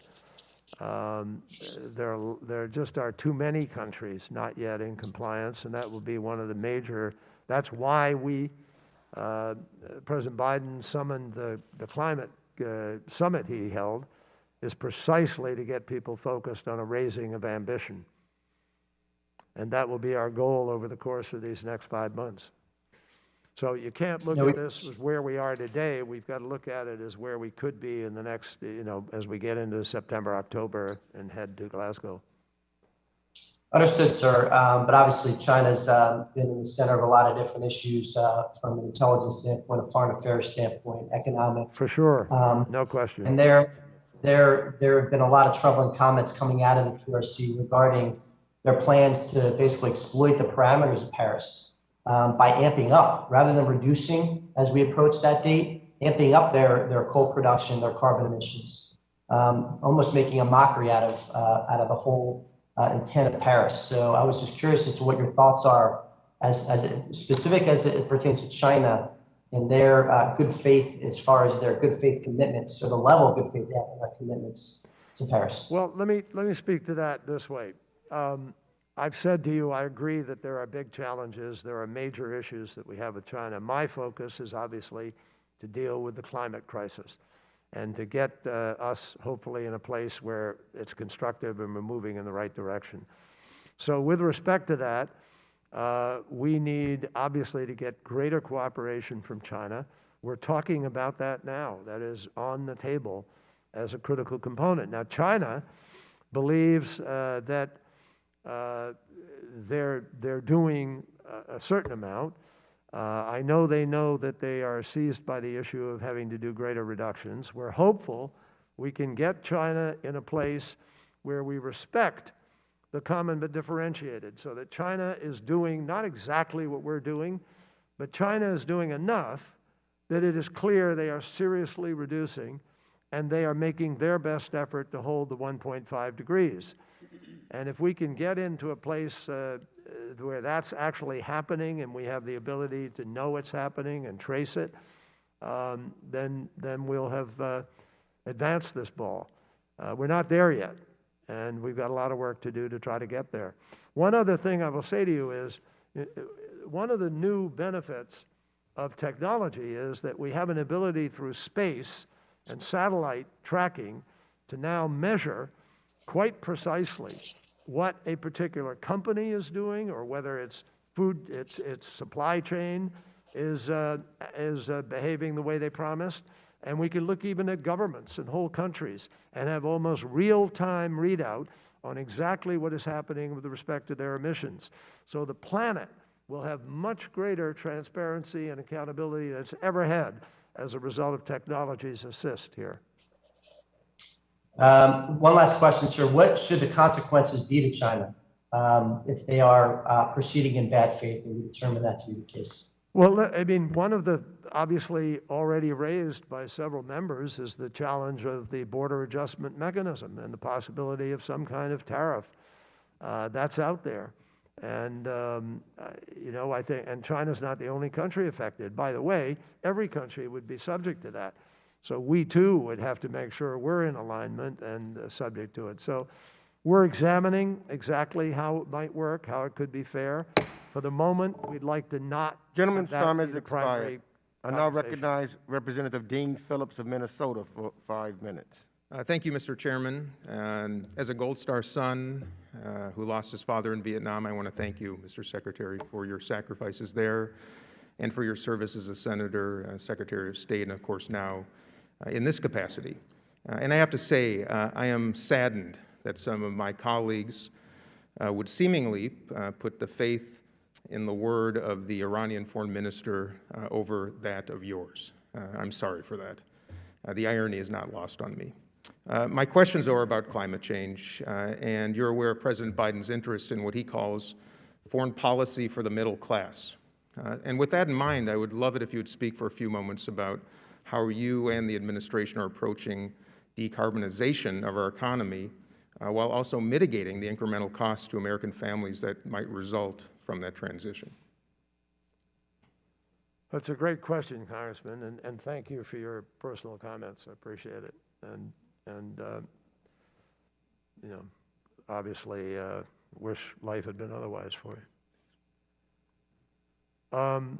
With respect to decarbonization and foreign policy for families, the president, and I think this is where this gets exciting, is convinced, as I am, that the opportunities here are so much greater than any deficit in this transformation.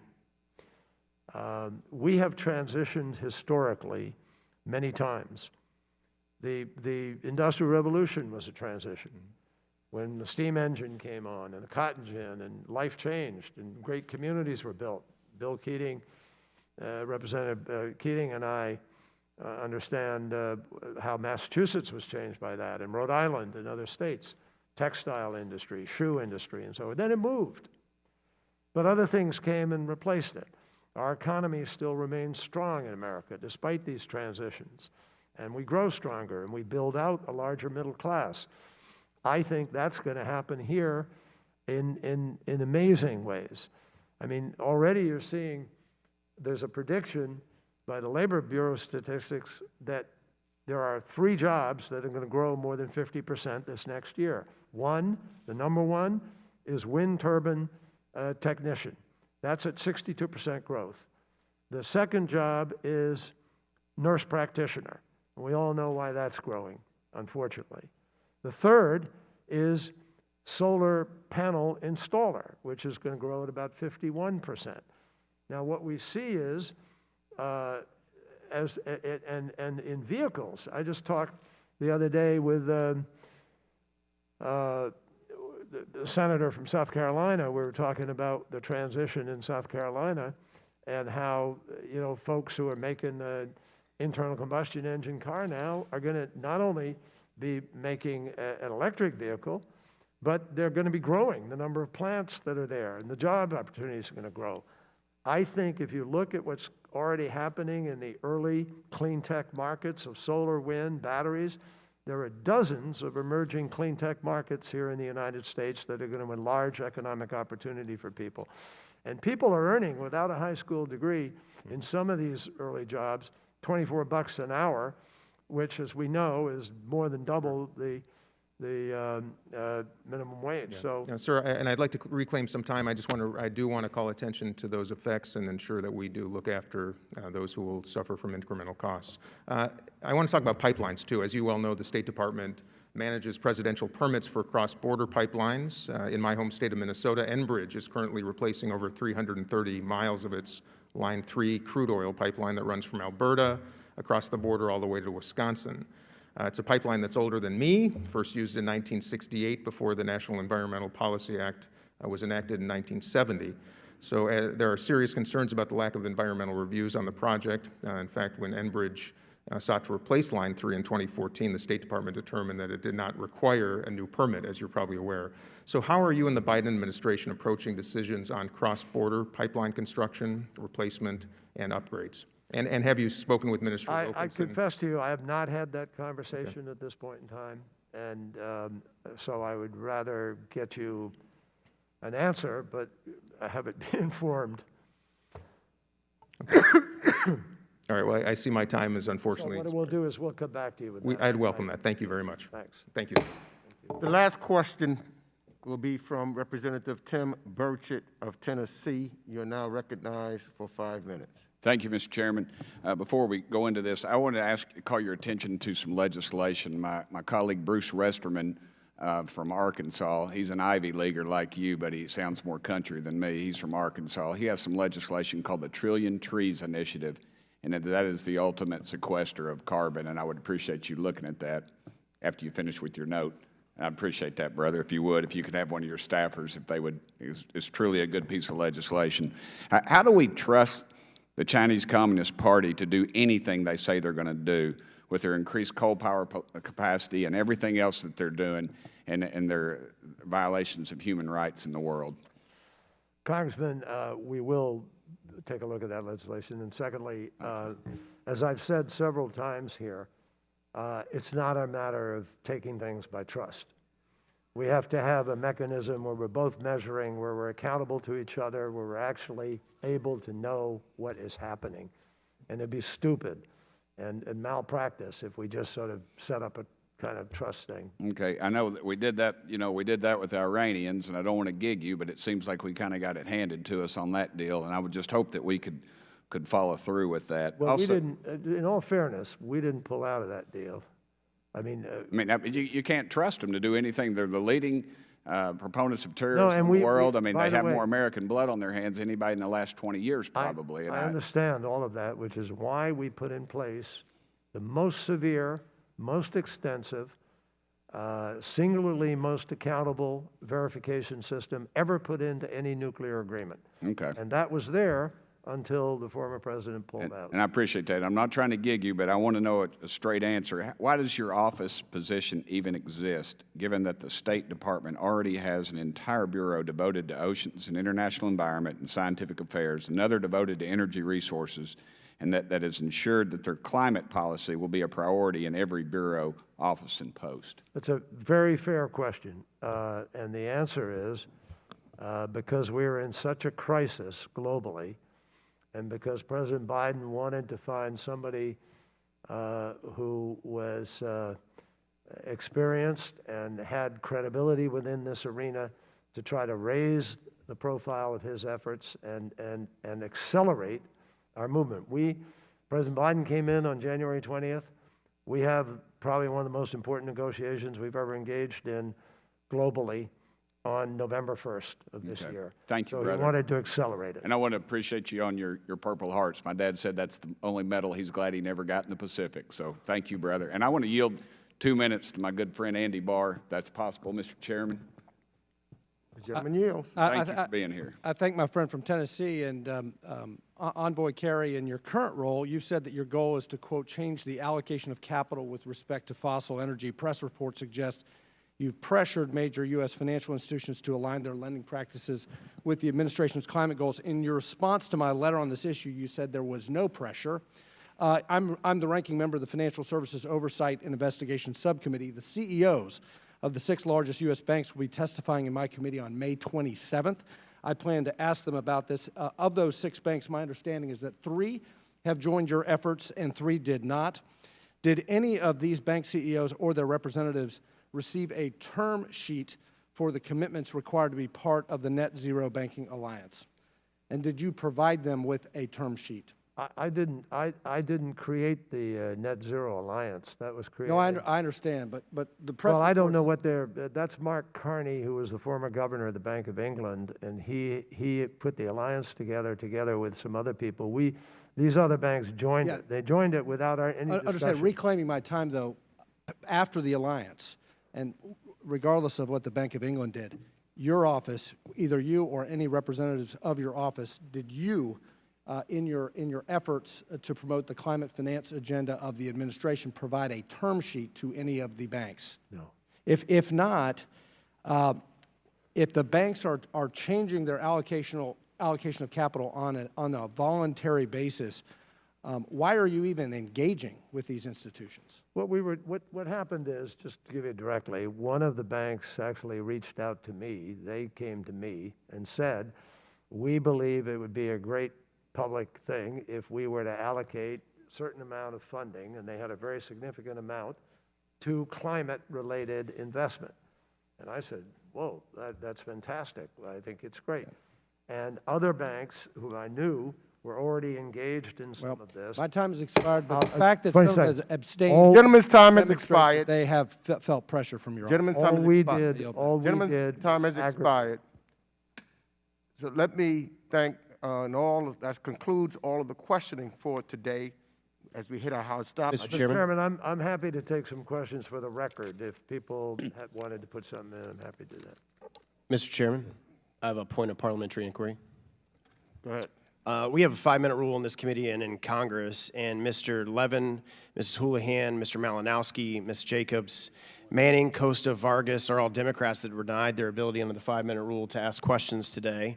On the Republican side, Mr. Green, Mr. Barr got yielded time but didn't get his full 5 minutes. Myself, Mr. Muser, Ms. Tinney, Mr. Pfluger got yielded a minute but was denied otherwise his 5 minutes. Ms. Malliotakis, Mrs. Meyer, Mr. Meyer, Jackson, and Kim were all denied their ability under the 5-minute rule to question former Secretary, the envoy. Also, we were all also cut off under Secretary Blinken. By the time they got to me, we only had 3 minutes. This committee has subpoena authority, so my question and my inquiry would be, when we're bringing members from the administration, all of those members that I just named all got denied their ability to represent their districts and ask Mr. Kerry questions because he has to leave and do other things. So I don't understand why members of the administration don't feel like it's appropriate to schedule their time when you've requested them to come to this hearing and give opportunity to only, I don't know what the number is, but half of the members of this committee to ask questions. So I would ask moving forward, is it the chair's intention to, one, when we bring members of the administration here, that they're going to be here for ample time, to not be denied the 5-minute rule under the rules of this committee and this Congress, to have their ability to ask questions? Yeah, it's been a tradition of this committee, and we will continue where we get the administration here, under any administration, whether it was this administration, the prior administration, since the time that I've been here, that members from the administration comes and gives us, and we accept the time limits of which we have. Generally, we have, sometimes there's unlimited time, other times, as today, we knew that there was a hard stop at 12:30. Was that one of the reasons why I was strict on the time was to get as many members to testify, to ask their questions as possible. Well, we weren't told, as a member of this committee, we weren't told ahead of time that he was leaving at 12:30. Well, it happened Congressman, under prior administration. I will be happy to make an appointment with you, come up, sit down and chat with you. You get more than 5 minutes. If you want to have a talk, I'm happy to do it. Well, I think it's important to do it in front of the American people so that they get to hear your responses to the questions and that let are me made. just come back, and I'm sure that the secretary will have ample opportunity to come back at that time, and maybe we'll start then from the bottom of the row and come up. So, in trying to be, in all fairness, another time. So that's, I understand your frustration, particularly all of us used to be down at the bottom of the line at one point. That is not taking place, so that's the tradition that's happened here in the United States House of Representatives. 30 seconds to close. I know he's got to go. Go ahead. Well, Secretary, thanks for being here. And just let me say, I think, Chairman, you heard from my side and your side that China is going to be paramount in the success of your negotiations. And good luck catching your flight, sir. Let me thank the witnesses. I know he has to catch a commercial flight headed over to Europe. But I want to close the record by saying that climate change is no longer a crisis on the horizon. It is an existential threat that will displace populations, imperil economies, fuel conflict, and forever change our planet. America cannot single-handedly overcome climate change alone, but we can, however, lead the international community into collective action. My first trip as a member of Congress 23 years ago was not anywhere abroad, but far away to Alaska. And me, a boy from Queens, more accustomed to riding the subways of New York, took 3 flights on even smaller planes to learn about the environment, energy, the Arctic, and our beautiful country. It changed my life and connected issues in Queens to Anchorage. And while showing me that what will cost our children and our grandchildren, I have too, if we do not act. We have a duty to be responsible stewards of our environment, which is God's gift to us. And I say this as chairman of this committee. I am immensely proud of the seriousness with which the new administration has approached this challenge, and I want to thank Special Envoy Kerry for his expert testimony today on the path ahead. We are in good hands with his leadership and the leadership of President Joe Biden. But I also want to thank Ranking Member McCall for his partnership with me, as always, on conducting in the manner we move this hearing and this committee together. I really thank you and appreciate you for your service, sir. And I want to thank all of the members of the Foreign Affairs Committee for their participation today. And with that, this hearing is now adjourned.